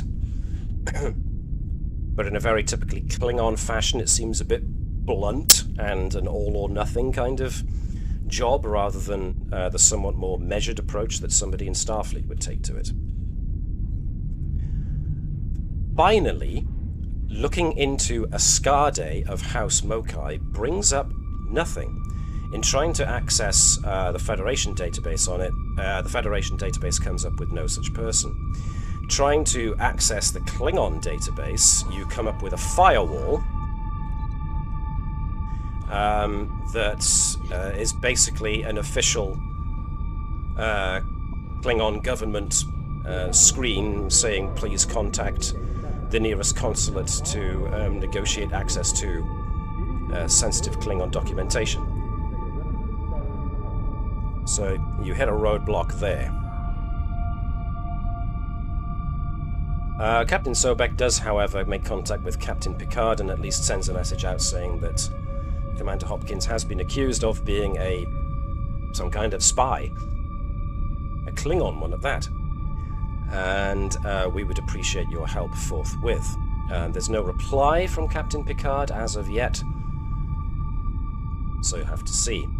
At the same time, Lieutenant Dawn does get a message from her government asking her to report to the Klingon embassy, so she is removed from the active crew on the ship for the time being. So, I just saw a message from Mark. He's going to be back in 5 minutes. I also need to take a quick pit stop for a minute, so feel free to have a discussion as to what you want to do next. I'll be back shortly. Anybody else who wants to get a drink or something can do so.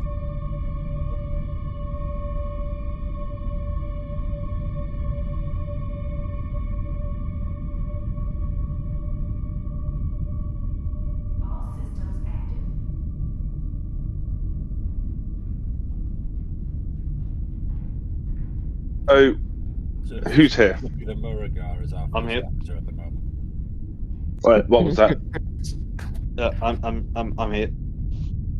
No, other Crispy. Yeah. Oh, sorry, it was Sorry. nothing insightful. I was just asking if Zippy the Muragar was our current acting first officer. Yes. Yes. It's Zippy. It's the new first officer. Everybody loves a mascot. Yeah. I really should have got two. I should have got a breeding pair. Oh God, it's going to be. What are they? I'm back. It's going to be Tribbles. Is it Tribbles? Tribbles What are they react called? badly to Klingons, yes. The small fluffy things, aren't they? Yes. They're called Tribbles, aren't they? Correct. No, Liz was on about wanting to have a breeding pair of Zippies. Should have grabbed a breeding pair of Zippies. I can just see like a whole Tribble situation happening. Or a mess of Murgar. Yes. Yeah. What? The Klingons got their wargs. The Federation's now gonna have their Morgars. Yes.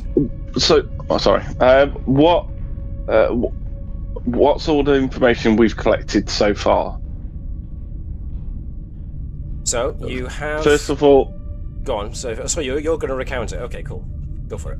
I was going to say, first of all, is that there's the transporter on the Combs didn't pick up anything unusual with Hopkins's. I can't remember what you called it now. Basically, her transporter pattern. Yeah. Her transporter pattern. But in the turbo lift, there is a sign of somebody being transported from the turbo lift.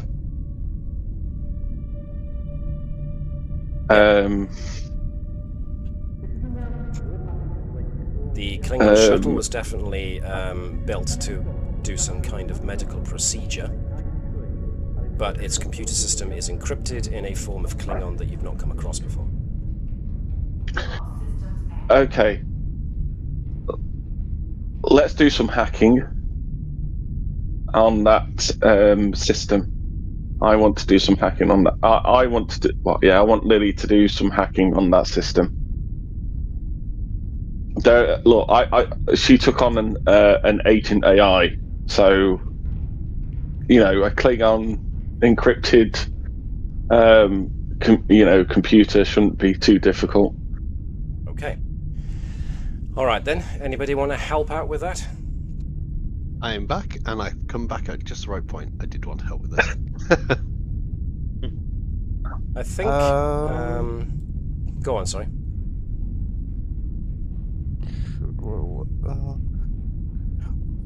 Well, let's see.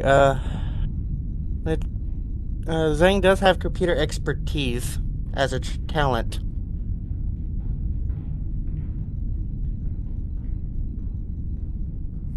Well, is that my one of my engineers? No, Lieutenant, our films officer. Yep, Zhang. Oh, that comes. Oh, Lian Zhang. She does have computer expertise, so when you attempt a task that involves programming or study, you may add a bonus D20 to your pool, so she could definitely help. Yeah. Matt. Yo.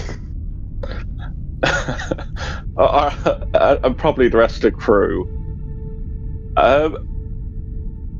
Before I do this, I kind of want to get the crew's reaction for me doing this. Are you going to plug your head into the console? I am. I'm thinking about it. Yes. See how quickly I figured that out. It's like I know you or something. Oh no. How do the rest of the crew feel about that? It's a bit fast and loose, but And again, we don't expect much from Tavish. But Phlesc isn't going to say anything. He also expects it. He's just going to look a bit worried and shocked as she does it. So, this all depends on how comfortable you are with allowing Tavish to plug in her brain, which I hesitate to note is complete with its own AI system, into the ship's main computer. Or into another computer, in fact. Yeah, it's into another computer. It's not into our ship's computer yet. No, you won't go that far yet. Okay, that's good to know. Yeah. There are boundaries. The other ship is less concerning. Our ship would be very concerning. I haven't. I didn't say I was putting it into our ship. No, you said yet. Plugging it into. Okay. You picked up on that. Yes, I did. All right, fine. Let's see. Folks who are going to want to get involved in this. So let's see. This is going to be. I'm going to go with reason once again because you are using your smarts to get through this. I feel like I should be on hand just because in case of electrical surge in brain, yes. Yeah. All right. So I'm just on standby. Hold on. I'm just getting out the USB out of my pocket. Just don't use a SCART lead for God's sake, otherwise It's good. I'm using the USB 33.0. It's nice to know that even in the 24th century, they still use USB. Hey, Universal Serial Bus. It's a good acronym. Okay, so who wants in on this? I mean, obviously, Tavish is leading the charge on this. Anybody with a computer? So, Lian Zhang is assisting. Phlesc will also assist. Okie spokey. We got Dr. Sott on standby, probably Garrow too, in case things go bang. Seeing as we are doing this onto a computer system, yeah. I am going to use a determination. Utilizing which value? Probably. Yeah. No, not mad. Actually, no. Free thinker. I think free thinker works better. Free thinker or Instead of bad engineer are magic- the ones that are going for. Okay. And seeing as I'm using a determination, yeah, and I'm using my focus in computers, I'm going to use my medal. The Cochrane Medal of Excellence. Yes. Okay, to double the focus range. That's not bad. Oh, to double the the determination range. Wicked. Okay, spooky do. Then let's do that. Can I have Tavish be the top, rolling 2 dice for reason and computer engineering, and whoever wants to roll reason and engineering 1 dice to assist with this computer-based shenanigans can do so. I'm looking for difficulty. Legion of 3 or Honor. 4. Legion of Honor. Okay. Wait, no, what am I talking about? I was going to say Bullfinger. parent figure would probably be the better Parent one.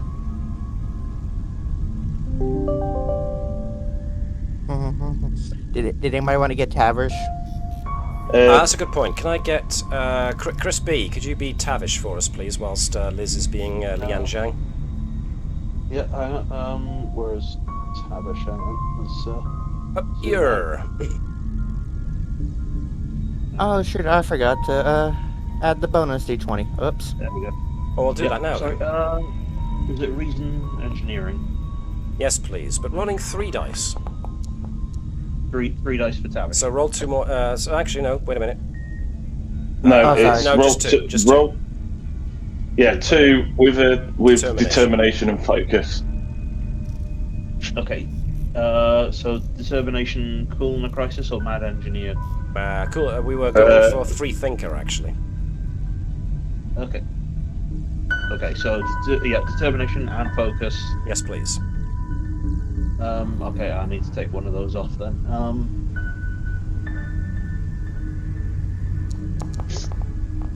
Baboom. Woof. There we go. Right. 4 results. Doesn't that 110 Tavish become a That's a good point, functional actually. success? So that's 5. Ooh, sugar. Right, so boom, boom, maximum momentum pool, which gives you extra to ask questions with. Okay, so breaking into this computer system is a literal headache for Tavish, as the system keeps fighting back the more you try and infiltrate it. You're basically, in a code sense, you're getting Klingon firewalls yelling at you. Nihilil helps as best as Nihilil is able to focus all the incoming data, but obviously you're getting a lot of pushback from it. Now, with folks aiding you, as they are, and did rather well, you do open a crack in one of the firewalls and manage to pull out a bit of information. Unfortunately, the moment you do that, some kind of subroutine kicks into action and causes a cascade obfuscation of all the code, which then essentially corrupts the database and makes it unusable. But the one thing you were able to get out of it before the computer system essentially fried itself was one word in Klingon: Chocha.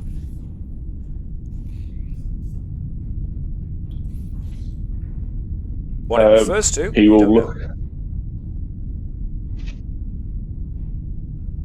know. We should ask our resident Klingon, who's still on the ship, what that means.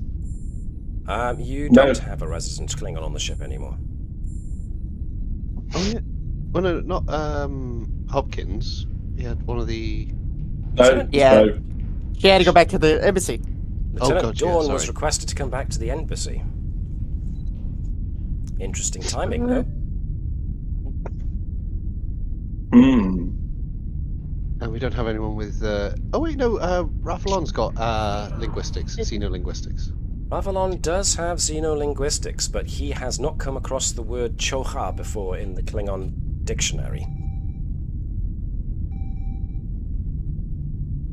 He just gives you a shrug as like, I don't know. I mean, The he universal tries looking translator for it, but he doesn't come back with anything. And the universal translator doesn't come back with anything either. No, it seems like it's a word that hasn't come up in any Klingon. It's a non-Klingon speech anyway, which is, when you think about it, really unusual. Can we send a message to, was it Hopkins' aunt on the Rendress station? Aha. Yes. If you're requesting her specifically, then yes, you can. Okay. Can we do it encrypted? Okay. So nobody knows what she's getting. Okay. That's cool. I will consider that a secure communication sent. It takes a little time, but eventually, Hopkins, or Trasa's aunt, I should say, Lady Jadak herself, actually sends a reply. And she is willing to meet at a secure location on the border between Federation and Klingon space, not far from where you guys currently are. So if I get out the galaxy map, that would put you guys... Let's see. Probably in the Melona sector. Very close to the Briar Patch, actually, so that's a reasonably good bit of neutral space. Not far off of Deneb. So, yes, Lady Jadak meets you all.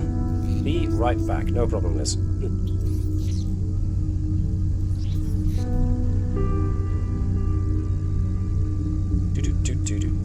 Let me find Lady Jadak.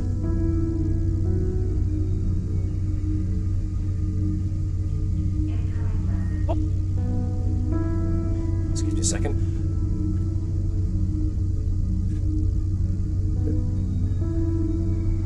Woo. Lady Jadak meets you on another way station. Agrees to meet you on another way station, somewhere in the area that I indicated, which presents you with an interesting problem. You are now officially on leave, but the Combs has to stay. But you do have a secondary ship that you can take. And since you are going so close to the Klingon border, perhaps you should take the Gwicha. Yes, and let Tavash pilot it. Yes. Well, technically, you've got a pilot, Lian Zhang. Commander Zhang hasn't had the opportunity to pilot the Gwicha yet. In fact, that might be better if I move us to the Gwicha bridge rather than Deck 1.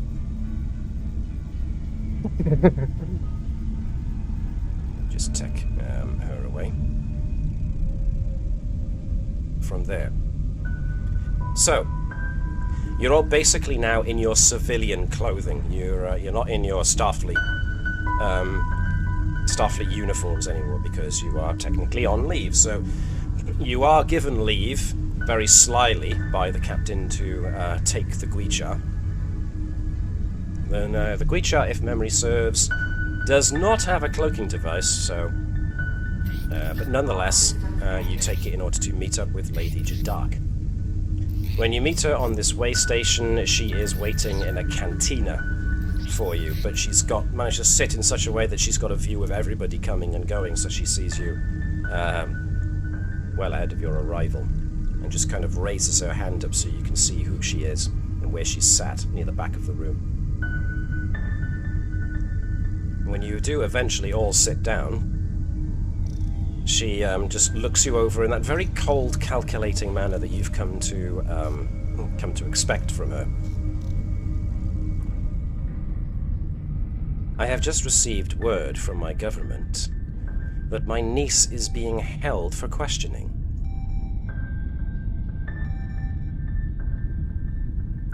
What's more, they have now asked us to send medical records and logs in order to prove that she is indeed who she claims to be.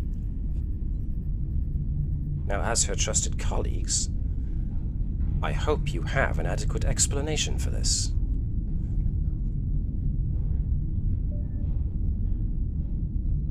And I assume, since you asked me to come here, that, or at the very least you asked for my presence, that you have something you wish to ask me. So I suggest you do it now.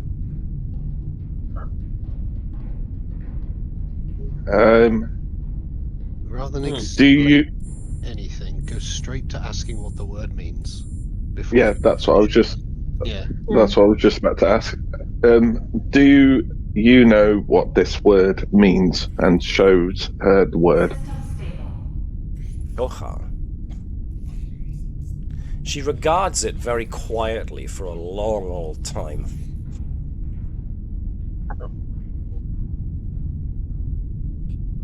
The woman that they say or the woman who was pretending to be my niece. What was her name again? And the woman they caught alongside her?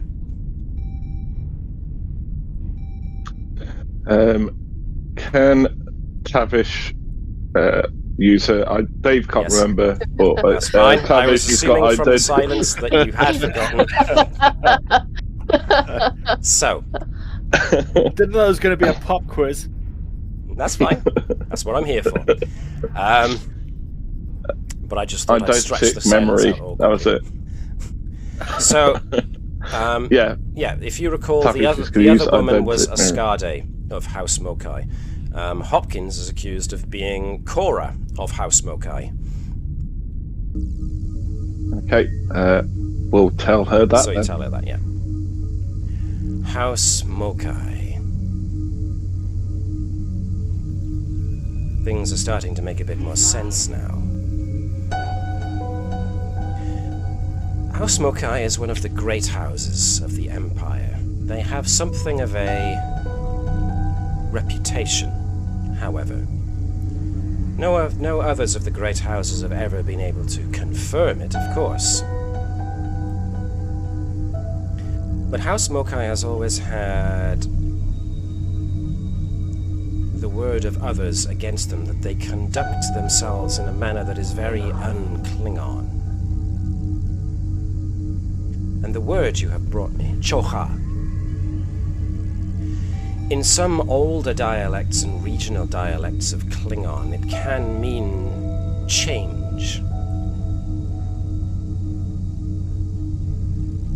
We in the other houses have long suspected there is more to House Mokai than meets initial appearances, but of course, being one of the great houses, a house as middling as my own has no place to question them. As such, I am unable to assist you much in this regard without being hauled up for questioning by House Mokai, more than likely.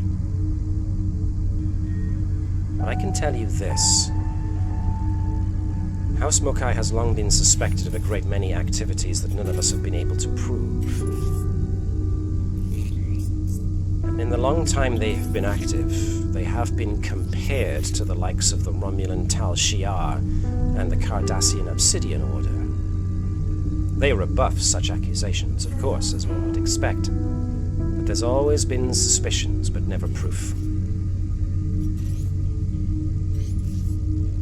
I would suggest that your best way of trying to help my niece... Go on, sorry, I interrupted you there. I'll consider this what she says after you. What sort of activities? Anything that could be in any way related to Trasa? House Mokai has long been suspected to be the espionage wing of the Klingon Empire.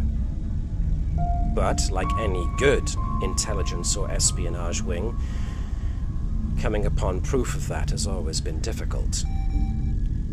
And naturally, many in the Empire view such indirect means of conducting warfare as inherently un-Klingon. Therefore, it is in such a great house's interests to never admit to such.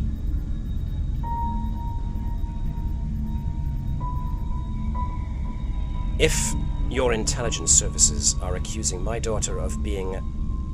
my niece of being actually a member of House Mokai, then the only way I can think of that will allow you to show the falsity of this is to maybe try and find who this Ascade, or indeed this woman that she is accused of being, this Cora of House Mokai. But as I have indicated, I am of a medium-sized house. We do not have the authority to investigate another great house. You'll need somebody who has either membership of a great house or has connections to other great houses. And as you can imagine, conducting an investigation... Hold on to that, Mark. I'll get to you in a sec. Conducting an investigation into such a house will more than likely require you to go into the Empire as well.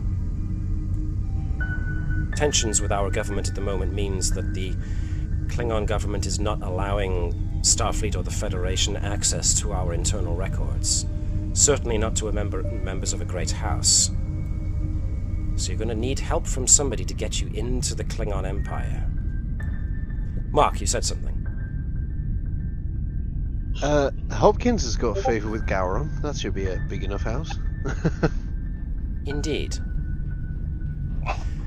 I would contend, however, that maybe bringing Chancellor Gowron in on this might be a mistake. Bringing the Chancellor of the Chancellor of the High Council when the House Mokai is on his council might alert them quickly to what might be going on. And I didn't Hopkins ask for the card? Yes. Wouldn't that be a good avenue to go down? Potentially, but Picard has been asked to assist with the investigation on Starfleet Intelligence's side. You do, some of you do, somebody here does have... Let me see, it's not Tavish. If you're thinking of Worf, it's Hopkins. I am not thinking of Worf, as it turns out. I am thinking... I've got some reputation because of winning the Backgull challenge. Not quite enough favour with a big house, but, my name's known. Well, as it turns out, you do have a friend. All of you do have a friend. A certain Klingon captain. By the name of Akul. Captain of the Mapui. Who operates out of Narendra Station. I can't remember how we made friends with him. He came over to you guys when the Mapui landed on Narendra Station. And it quickly became clear that he's not your typical Klingon. He's more of a scientist than a warrior. A scientist explorer at that. So he was extremely fascinated with the places that you had been and the things that you had seen and the ancient ruins and the different alien species. So one hesitates to use the word nerd when it comes to a Klingon, but he's the closest you've met to such, so... There is Captain Akul. And last you remember being told, Captain Akul does have pull with Gowron. So, if there's anybody who's got connections to Klingon great houses, not to mention, the Mapui actually has a cloaking device, so...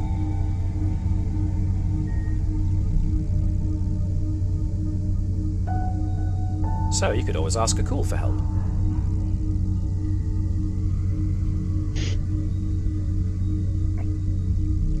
So my next question is the obvious one. Are you going to ask Akul for help? Yeah. Would you rather take another? Sorry, can you hear me now? I can hear you now, yes. Okay, yeah, sorry. I think he's our best bet. Yeah, I think he's our best bet. So, before you leave to go ask Captain Akul for help, Lady Jadark just kind of eases back in her chair.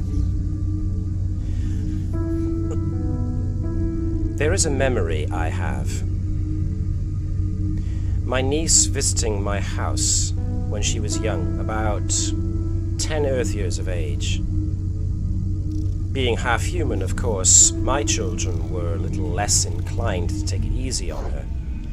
So, her cousins challenged her to climb nearby Mount Rishak. Rishak, of course, being an active volcano. They assumed that since she was half-human, she would be too weak to scale the side of the mountain. But she took the challenge.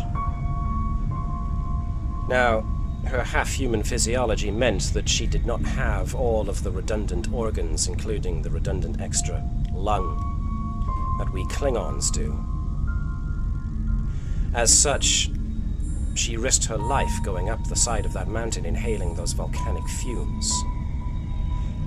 When my children told me that they had challenged her to this, and that she had accepted it, I fully expected to find an unconscious girl on that mountaintop.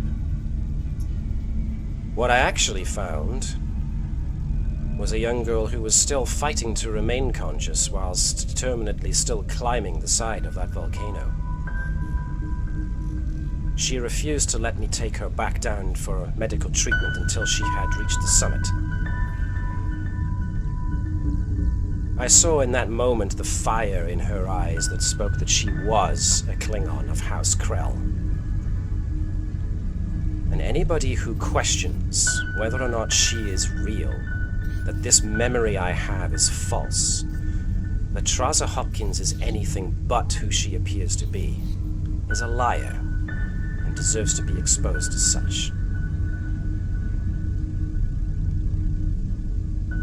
It would do me a great honor if you would, as her colleagues, as her friends, help expose this lie and find those who are really behind this. Expose them if you can, kill them if you must.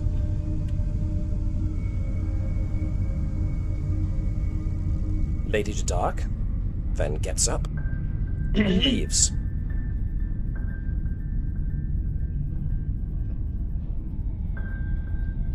So, sometime later, you'd sent a coded message to Captain Akul and organized to meet him. You're in the Gwicha, you agree to rendezvous with the Mapui itself at some point close to the Klingon border. And so, you manage to board the Mapui, and I'm assuming you actually let Captain Akul know the full specifics of everything that's going on? Or do you hold some information back? I don't feel we need to. Okay. So, Maybe not his entire bridge crew, but just him.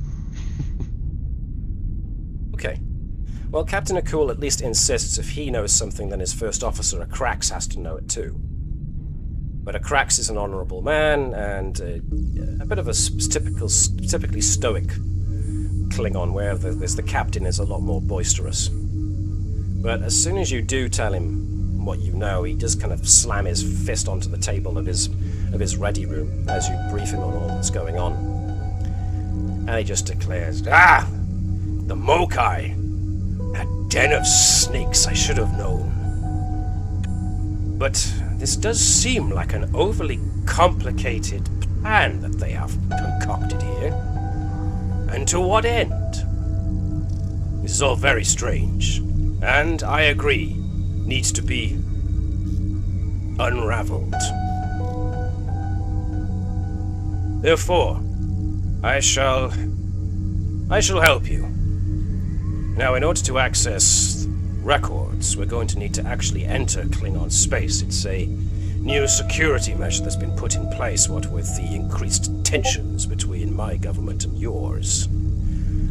So, the Gwich'ak can stay docked with us for the time being, and you can stay here on the Mapui. I regret we have much in the way of guest quarters to give you. However, some space can be made. You will not find it as comfortable as your time on the Combs, but, well, it's what we Klingons will make do with. Unless, of course, you fancy bedding down in the Targ pit. You will find them boisterous, noisy, and somewhat smelly roommates, I must say. Nevertheless, in all seriousness, in order to access the records of House Mokai, we're going to need to get into Empire space in order to do it. So we shall set off within the hour. In the meantime, I recommend you take some rest. We'll have what quarters we have available made to you, and we'll see what happens when we make contact.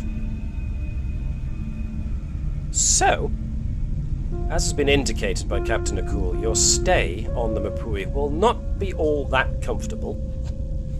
You are going to be sleeping on pretty much metallic benches. Nevertheless, is there anything you wanted done whilst you were on the Mapui, or were you just going to wait to see what the check on who these people of House Mokai are concluded? Oh, I'm sure we could sample the blood wine and a few Bakugan challenges whilst we're here. Okie dokie. I mean, is there anybody who wants to compete in a test of strength with a Klingon? I mean, I will. Okay. Okay, go for it. I expected Garrow to do so. Dr. Sott on standby. Right, who's this fellow? This is Tactical Officer Thorek. Okay. There's Engineer Keth. Operations Officer Tronum. Junior Officer Shum. I don't know. If you're going to challenge anybody, it sounds like Tactical Officer Thorek is going to be the one to challenge, so... Fitness and security, please. Not my strongest. No. So Thorek holds his hands up. Oh, golly. Legion of Honor. So it's very much a case of Phlesc holds his hands up, Thorek just looks down at Phlesc, sits down, holds his hands up, and there's the count. What? Cha, which? And Thorek just yanked, just slams Phlesk's hands down with some force. There wasn't even the chance to put up resistance. What was that, sorry, Chris? I think I can possibly argue hand-to-hand combat as a focus here. Yeah, okay. Yep. 2 dice. 2 dice.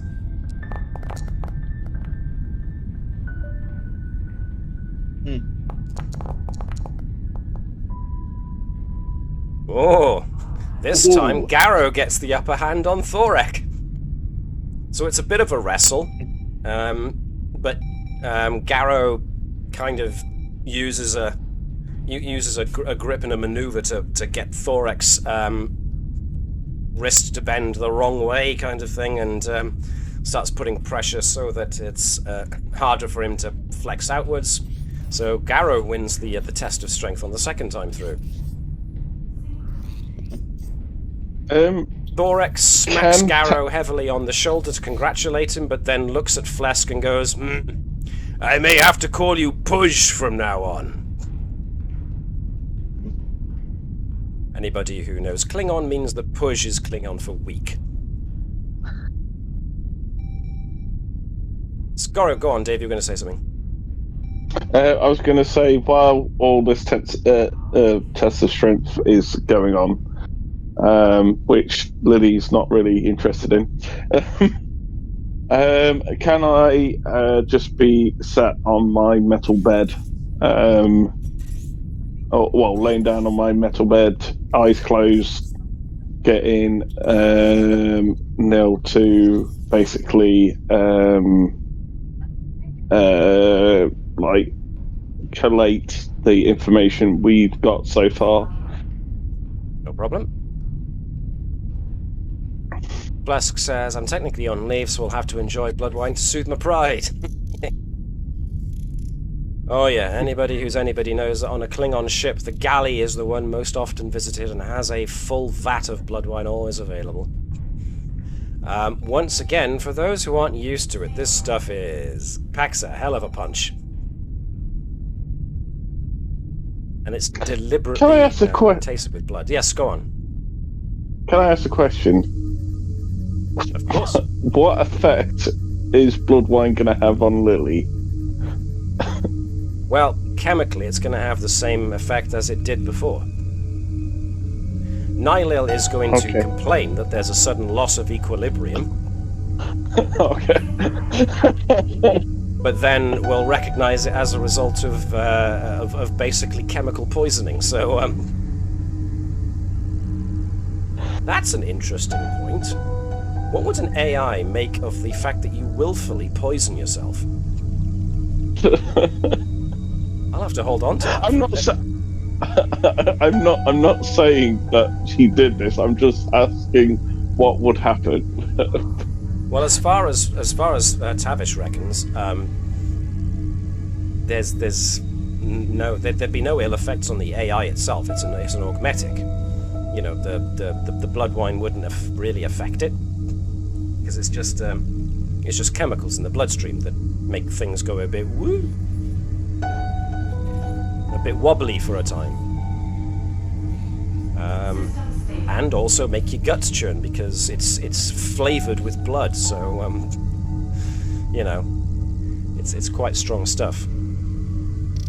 So the physical effects are normal. It shouldn't affect your implant at all, except to make Neshlel very curious as to why you would do this to yourself. Okay. As a medical officer, Dr. Sott is usually curious as to why anybody would willfully do this to themselves as well, but,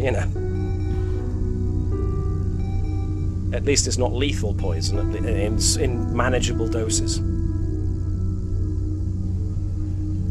I feel like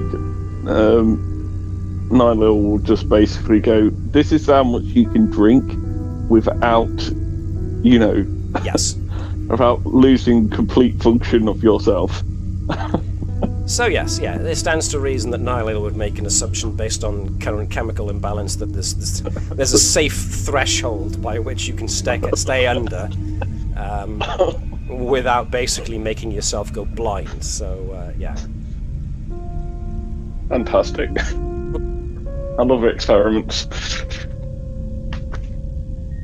So, is there anything else anybody else wants to get done whilst they're on the Mapui? Okay. Can we? Yeah, go on. Can I look for, a Klingon library to find some kind of dictionaries or cultural studies for Ensign Revlon to study, so that he'll actually know the word next time? Okay. Let's see. That would probably be Operations Officer Tronum would give you that. Yeah. Tronum basically tells you that, as most people are assumed to know, but maybe some outsiders don't. The early Klingon Empire was pretty much just a bunch of great houses who got bored and would war amongst each other, mostly for, like I said, boredom, but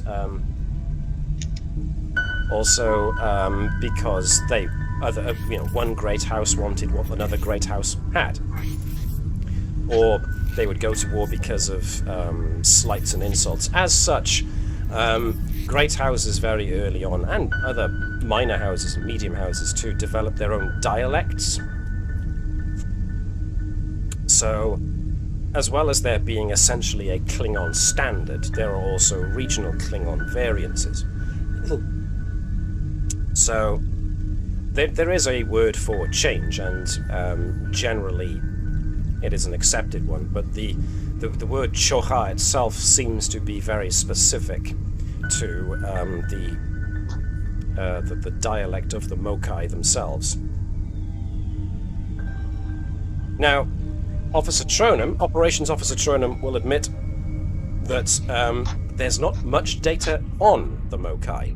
There's records of their achievements, and they're taking part in various campaigns and such, like the Klingon Federation war that happened over 100 so years ago and stuff like that, but they've kept themselves very much to themselves for pretty much the entirety of their existence. So, getting any definite regional dictionary on House Mokai is very difficult.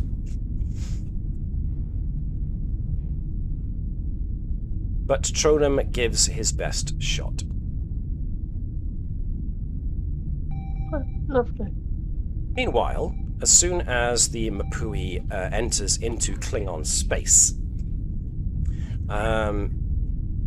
Captain Akul orders his operations officer to do what you wanted to do, which is basically try and track down any record there might be of a Kora or an Ascade of House Mokai. The moment Kora of House Mokai is brought up, an immediate authorization firewall comes up, which both Captain Akul and Officer Tronum are kind of taken aback by. That's strange. Internal security warning. Why would they firewall an individual unless... Try the other one. At which point he tries, Tronum tries Ascade. This time you get a hit. Not necessarily the information you were wanting. There is no biographical data on Ascade of House Mokai. However, there is eventually a record of an Ascade of House Mokai going through a Klingon way station within the Empire.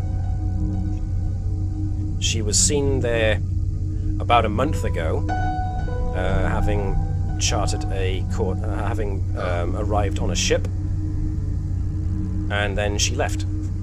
So there's at least our record of an Ascade of House Mokai arriving on a starbase within an area of space within the Klingon Empire called the Aral Zone. Well, says Captain Akul, with very little else to go on, I suppose that's the best place we can visit.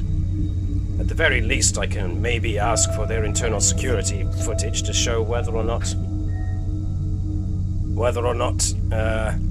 we can get visual records of this Ascade of House Mokai and see if it matches the woman that you met.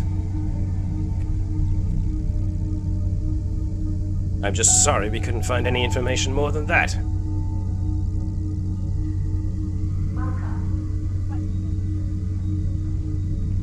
So, the Mapui changes course in order to head towards the area known as the Aral Zone. It takes a while, so you're all kind of basically just milling around,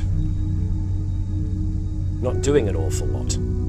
Some of you are on the bridge, some of you are elsewhere, just kind of kicking your heels. It's around about this time that Gerkow is just wandering around the bridge and is going past Junior Officer, or Beck as they are known, Schum's station. He is just looking at external sensor readings. And Gerkow notices something. And I would like Gerkow to give me a reason and science check with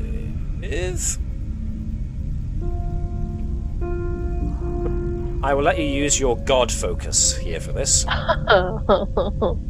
Alright. That's what I like to hear. Nice, 2 successes. So, there is an energetic waveform which keeps appearing and reappearing on external sensors. It's staying at a very definitive distance from the ship. It appears, to all intents and purposes, to be background cosmic radiation. But what draws Gerkow's eye is the fact that the radiation pattern is very uniform. That doesn't tend to happen in nature. What you do with this information is up to you. Something suspicious is going on here. I'll tell everyone.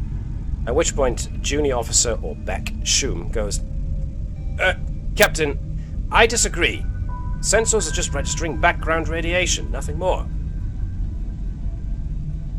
I'd pay attention to her instincts, boy. She has more brains than you. If Gerkow were to make a guess, this looks like somebody trying to mask their warp signature as natural occurring background radiation. But once again, because of the uniform nature of it, it appears to be artificial rather than natural.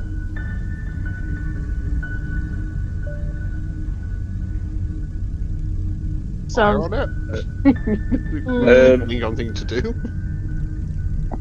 Tavish is going to ask the captain if she can try and identify it. Okay. The warp signature. Especially since you've got warp engines as a focus. So, Liz, if you could be Tavish for us here. Reason and engineering, if you could, please. I have warp field dynamics and sort of deflector shield, force field technology as a... Any excuse to get that parent figure in, so yeah, sure. Yep. What was the roll, sorry? Reason and engineering. Easy peasy. And warp engines focus. Yes, Yep. please. Do we want to steal some momentum? Because we've got a full pool. Parent figure. I'm going to steal some momentum. All right, then. So I'll That roll could have two. been really bad. So, glad I tagged along. So I'm rolling 2 dice for this. Yes. So, Actually, Tavish's hangover is really bad. I'm going to use my Star Cross to double my focus range. Right then. Let's put a slash on that to say... Oh, do I just press that? Will that work? Yay. Yeah, that'll do. That'll do, just to let us know that you've done it. Excellente. Right, rolling 2 dice. Okay, so 60's not great, but the 7 makes it a 2. A 2 for success, which is cool. Which is pretty much what we needed. Okay, groovy. If, according to these readings, if there is indeed a warp signature being masked as background radiation, the amount of energy would suggest 2 ships, probably cloaked, traveling at warp, and they appear to be matching course and speed with the Mapui.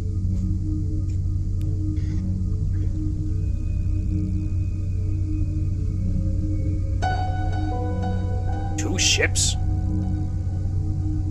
In Klingon space?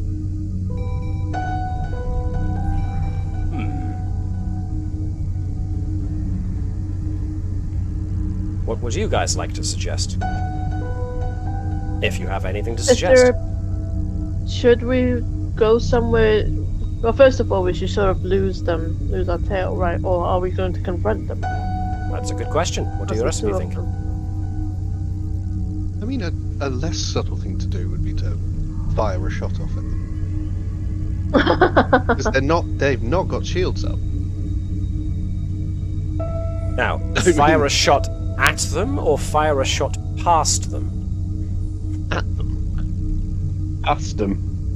If we shoot at them, you got to think it puts it puts the Klingons on this ship at risk, doesn't it? Fire a warning shot at their warp core. I didn't say it was a lethal shot. I don't mean it's that. Just, I don't mean that. it's just aim for something that will stop them chasing us. Can we Or, do you know, like, something that will stop them Fire chasing engines. us. like a electromagnetic pulse or drainage? Liz, what were you Shot. going to suggest? Oh, I just said let's shoot their engines. Shoot the engines! What's the worst that can happen? Well, the trouble is, if they are cloaked, you don't know where their engines are. You have a rough direction. Yeah, if we Fire accidentally two. hit the bridge, we accidentally hit the bridge. Yeah, I mean, you'll either get them to drop out of cloak, and put the shields up, or we stop them following us. It's not aiming to kill, but those shots will be direct hits. Okay. I think it. I think that is more Klingon, but then I also want to see. Oh if yeah, we no, can sorry, this avoid is getting not into a fight as well. Phlesc recommendation. It's just, you know, in the situation, we need to get A them- mark recommendation. It's a mark recommendation. Because it's the most Klingon thing. It's like, right, boom. let's see. Because it is a hostile act, chasing. And the Klingons aren't subtle. No, You'd no, be no, surprised. they're not. Okay. Okay, Hopkins would not be subtle. Very well then, says Captain O'Cool. Thoric, give them a shot that they'll notice. So, a photon torpedo is fired off. Whether or not it hits anything, it's not obvious, but it is pretty much fired backwards. And, well, actually the Mapui has to come out of warp, come about, and then shoot, because its torpedo tube is at the front. But as it does, it comes very close to something, and all of a sudden there is a computer chime that you are being hailed. And sure enough, if I can find it. Anybody else just see a black screen? Yep. Just the infinite void of space. Well, I'll fix that. I'll fix that nothing now. Give me just a sec. except, Changes. Better. There we go. Let me just make Yep. sure that that's not the case on others. Whoopsie daisy. What did I just do? Oh, I accidentally turned that off. Okay, whoops daisy. My fault. I have it on that one, so typically enough it was the one that I'd forgot to do. 2 birds of prey decloak and come to a complete stop as the Mapui also comes to a complete stop. I will note, however, that yes, they've just come uncloaked, therefore their shields are down. The Mapui's shields are currently down. So, let me take you back to the Mapui bridge. Apparently, Captain, they want to talk with us.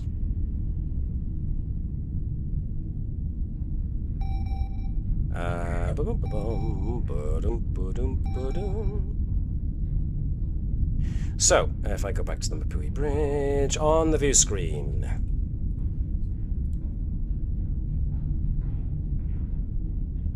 This is Captain Kren. Let me give the old voice changer. This is Captain Kren of House Smokai. How may we be of assistance to you?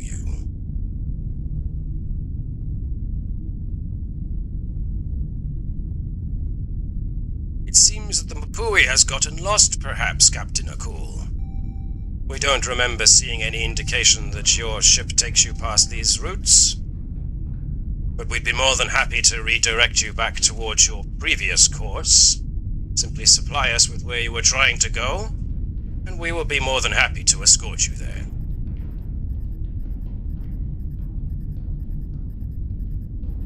What would you like to do?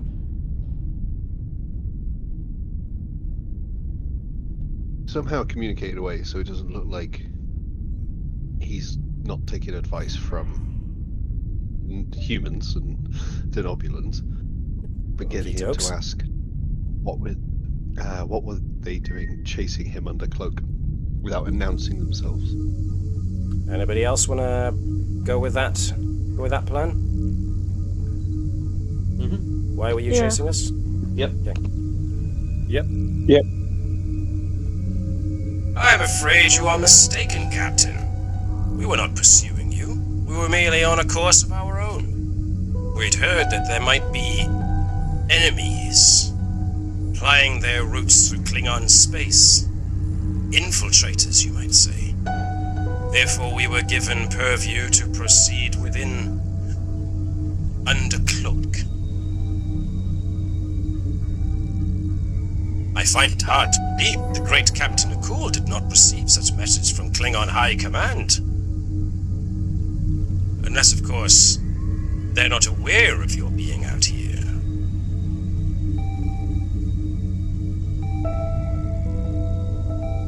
In any case, since this is obviously a misunderstanding of some sort, we would be more than happy to assist you.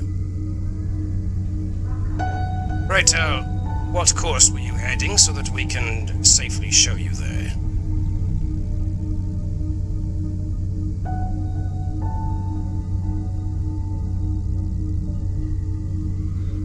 What was the word for change again? Choha. I mean, that's really unsubtle if you just said that out loud. Well, I weren't going to say nothing, but I was waiting to see what you'd do with it.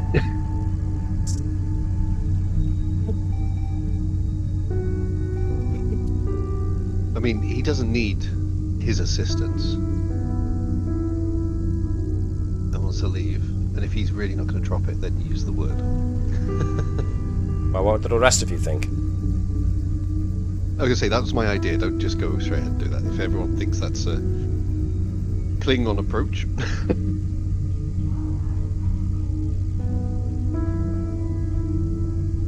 Okay, then Captain Akul just will go with whatever. If you want to just if you wanted to just blurt out the word and see what happens. No. First say we don't need assistance. Your Your assistance is appreciated, Captain Kren, but it is not necessary. The Mapui is in fine standing order, as any ship of the line should be. As far as our destination goes, well, to be brutally honest, Captain, that's none of your business.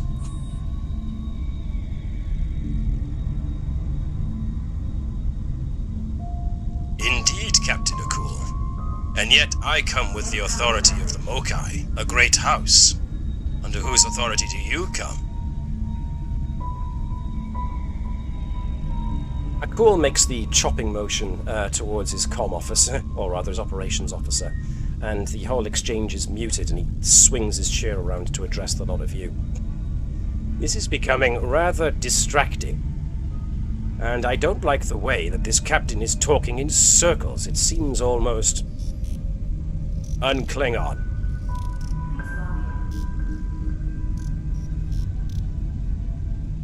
If he indeed represents House Mokai, and they have been tailing us, then it stands to reason that they also have an idea as to why we have come here.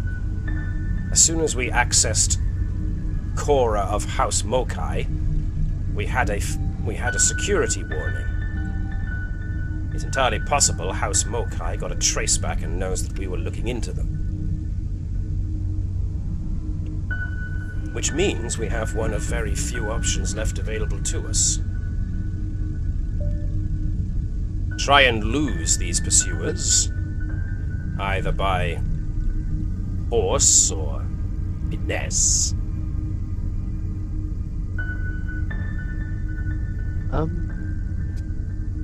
Their shields are still down, right? Correct.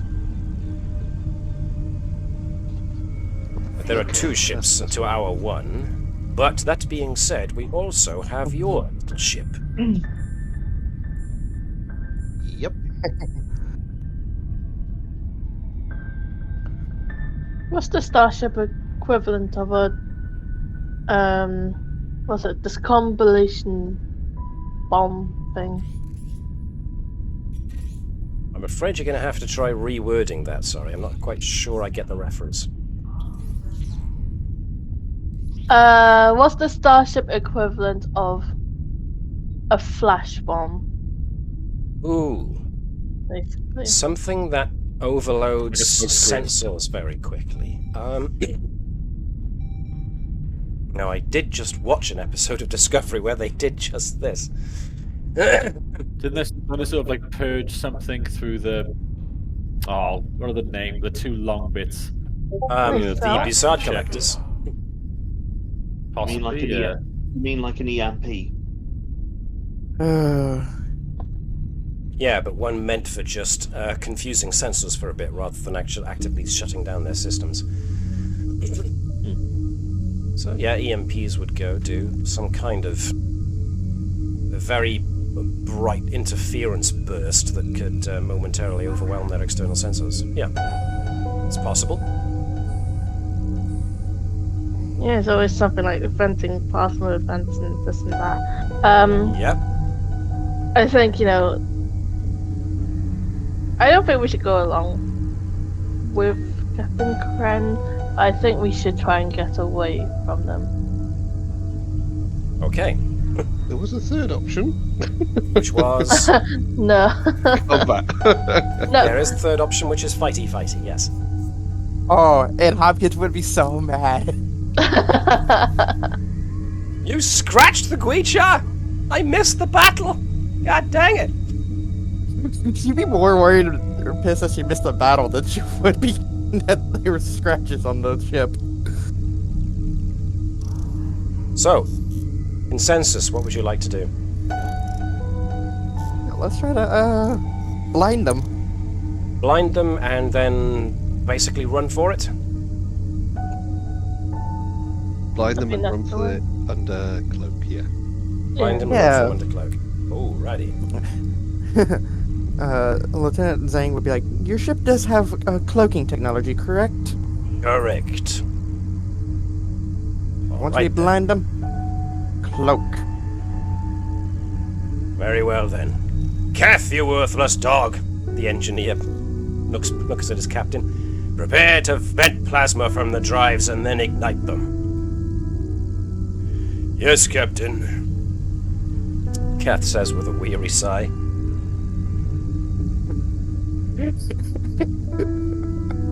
Alright, if anybody would like to assist Engineer Keth in this attempt to vent the plasma. Yep.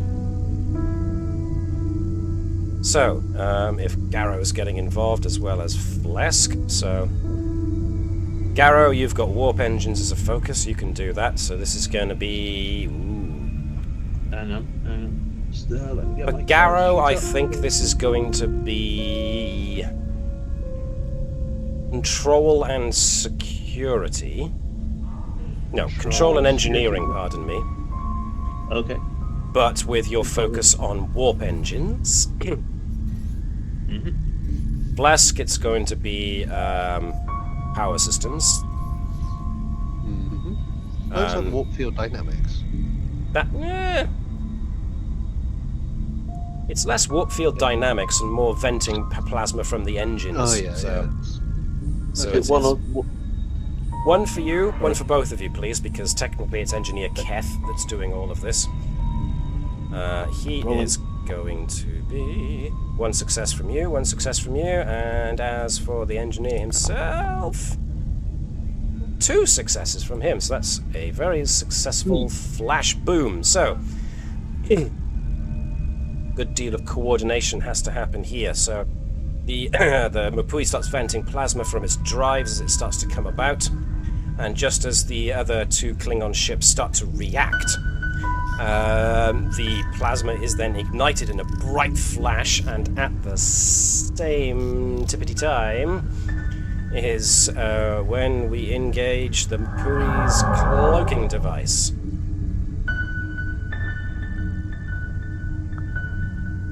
So, let's see. Let's move this over too, but without all of the shoot-back fire.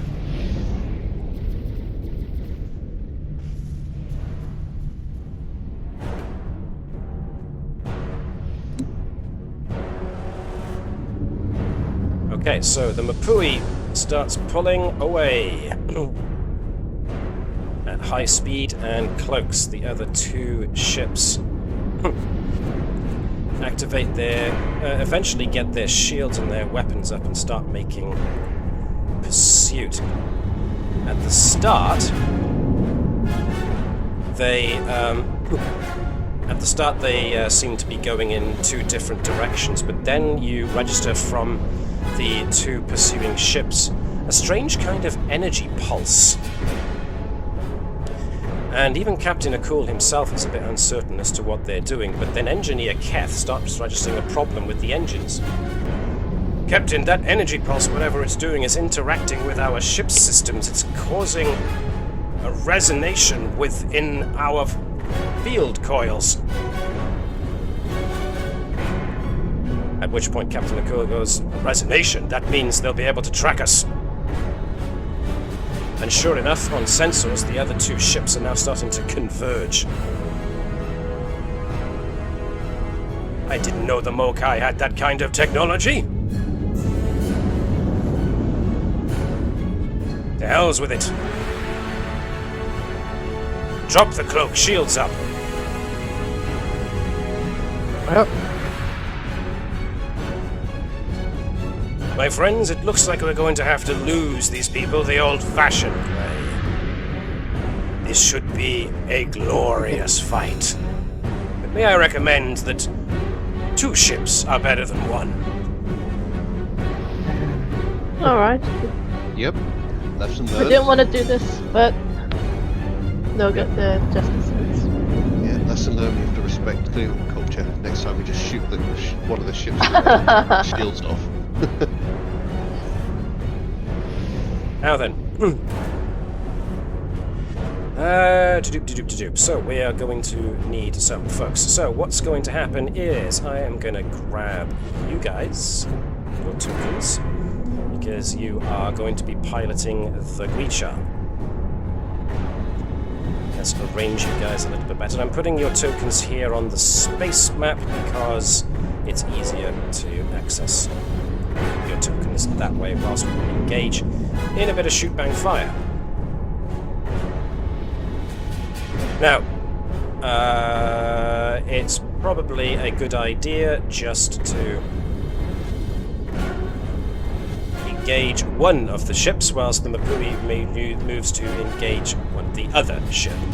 So we'll only be engaging in combat with one ship.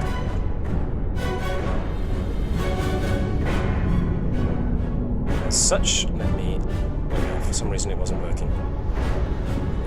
Bring these guys out. Tabish, is there any way we can overcharge the weapon? It is a Klingon ship. I feel like it's something it can do. Overcharging the weaponry is possible. You funnel power, basically, into an extra point of power into the weapons. You can generate a bit more damage.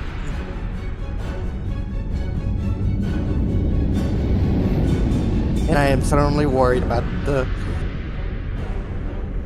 ship.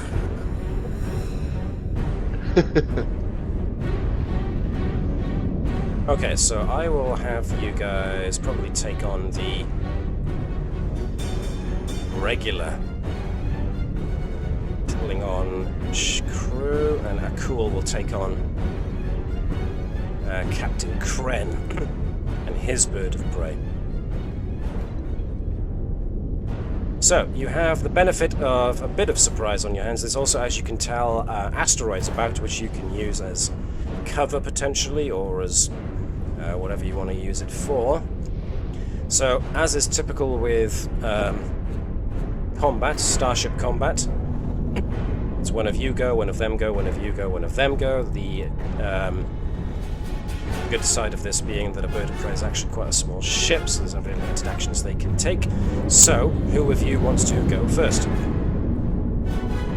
I would recommend, as is typical with space combat, that you set up advantages first by having someone do things like scan for weaknesses, so probably having Gerkow scan for weakness, having Lian Zhang do either an attack pattern or an evasive maneuver, and then Garrow can attack. So, what was that? I can scan for weaknesses if people would like. Alright, so... Yeah, we've got a full momentum pool, because we could get Gerkow to scan first, seize the initiative, then evasion or attack pattern. Now, I will make a note here. There is a bit in the rules about seizing the initiative that I neglected to notice until I read the 2nd edition Quick Start rules for Star Trek Adventure. And then I went back and reread the core rulebook. And there is a little note about seizing the initiative that I'm definitely implementing as of now. You are able to seize the initiative, and so after one of you goes, another one of you can go if you pay the cost of 2 momentum. But you can then not hold the initiative again. One of the NPCs has to have at least one go before you can do it again. Damn!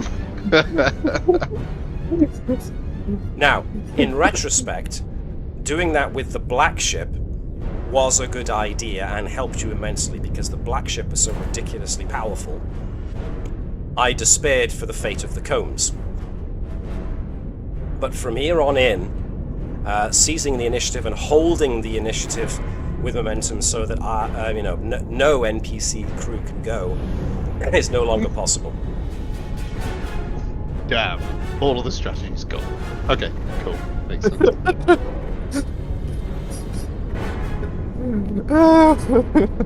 So what's an interesting strategy while you later. Right, so first thing I'm going to do is scan for weaknesses. So that is going to be control and science task. We can have Mr. P, if you could, be the Gwicha. So scanning for weaknesses means that Gerkow rolls. Where is it? Gerkow, we've got a full momentum pool. You can use one if you want. Can I use one to do the reading? I think I've done enough scanning for weaknesses to apply that talent. If I remember correctly, you have to spend momentum to do the reading?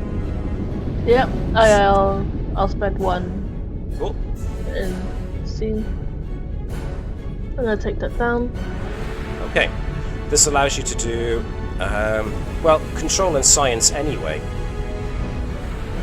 To scan for weakness. So what were you doing the reading for? Just to double my, is that the one? Oh, that's not it. No, that's not it. So put I'll put the momentum back. It's fine. It's one of your reward medals. Yeah, you're sticking stuff. Okay, bear with me. So what I want from the Gwicha is sensors and security, 1 dice. Sensors, security, dice. Of course, that's 1 success. What we want is control and science from Gerkow. God focus. This is about using sensors, I suppose. Yes. Based on the based on the class of craft, there's a high probability you can get weaknesses from it because Burrell class birds of prey have been in active service for so dang long. Lovely. That's not bad. 3 successes with 4 in total. You only needed 1, so wow. Boom, boom, boom. You have attained the advantage of piercing 2 quality for your weapons now. So there we are for the next round. Cool. So that was Gerkow having gone. Are you spending 2 momentum to hold the initiative? I suppose we should, yeah. Yeah. Alright, taking 2 momentum away. What's the next? I would recommend perhaps Lieutenant Commander Lian Zhang do maneuvers. Attack maneuvers? So, yes, that becomes the question. Attack or evade? We try to do defensive. defensive by running away, do I? my vote's for attack maneuver. We're all in now. Heidi. Alright, so if we're doing an attack pattern, then what we need from Lieutenant Commander Lian Zhang is daring plus con.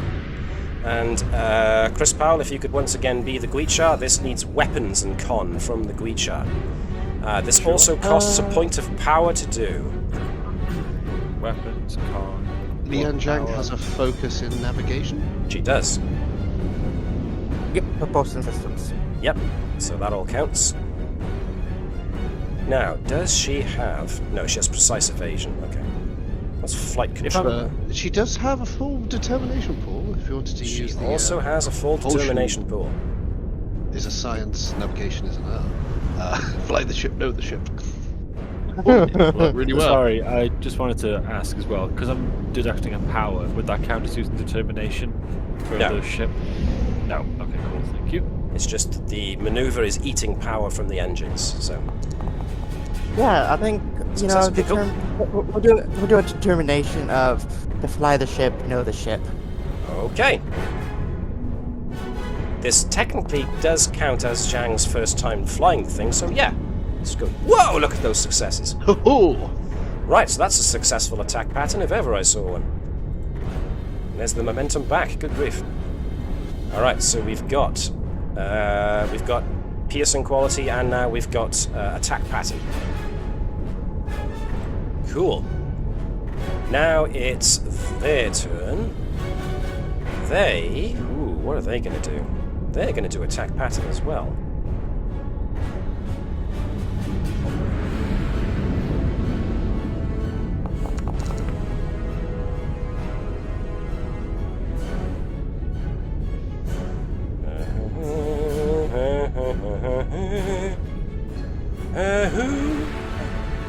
Spending threat. It's better. They get an attack pattern as well. Right, who's next for you guys? I would suggest Gerkow. Okay. And Gerkow, we have plenty of momentum. And so, if Gerkow wants to use the weapon system, you are going to give me control and security. You've got shipboard tactical systems as a focus. Mr. P, if you could give me a weapons and security from the Gwich'ar, please. Okay. Sure. 2 dice, is that? 2 dice from you, please, Mr. Bell. Yes, please. Wait. Do you want to just take the momentum? If you want to spend a momentum, you can gain an extra dice. Definitely no. Yeah. This also takes a point of power from the ship, as it's using a power to power the weapon systems. Oh! Good! Grief almighty! Right. Bada boom! Alright, so a fusillade goes out from the Gwich'ar. So what is it? This is Starship Disruptor. So, I'm gonna need Gerkow to roll disruptor cannons for me, please. But you got how many successes? 5. You needed 2. You got 3 over what was necessary. You may as well add 2 dice to damage. Right. So hang on. Disruptor cannons. Okay, so rolling disruptor cannons, and then rolling an additional 2.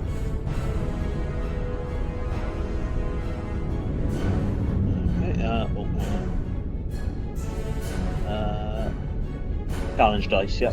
Challenge dice, yes, please.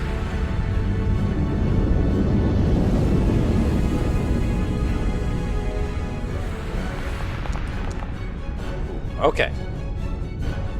Now you can, if you want, spend momentum to re-roll those challenge dice if you want. Yep.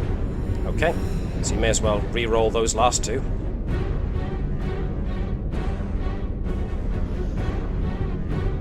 Oh, re-roll results. Yeah, re-roll results. 2 dice.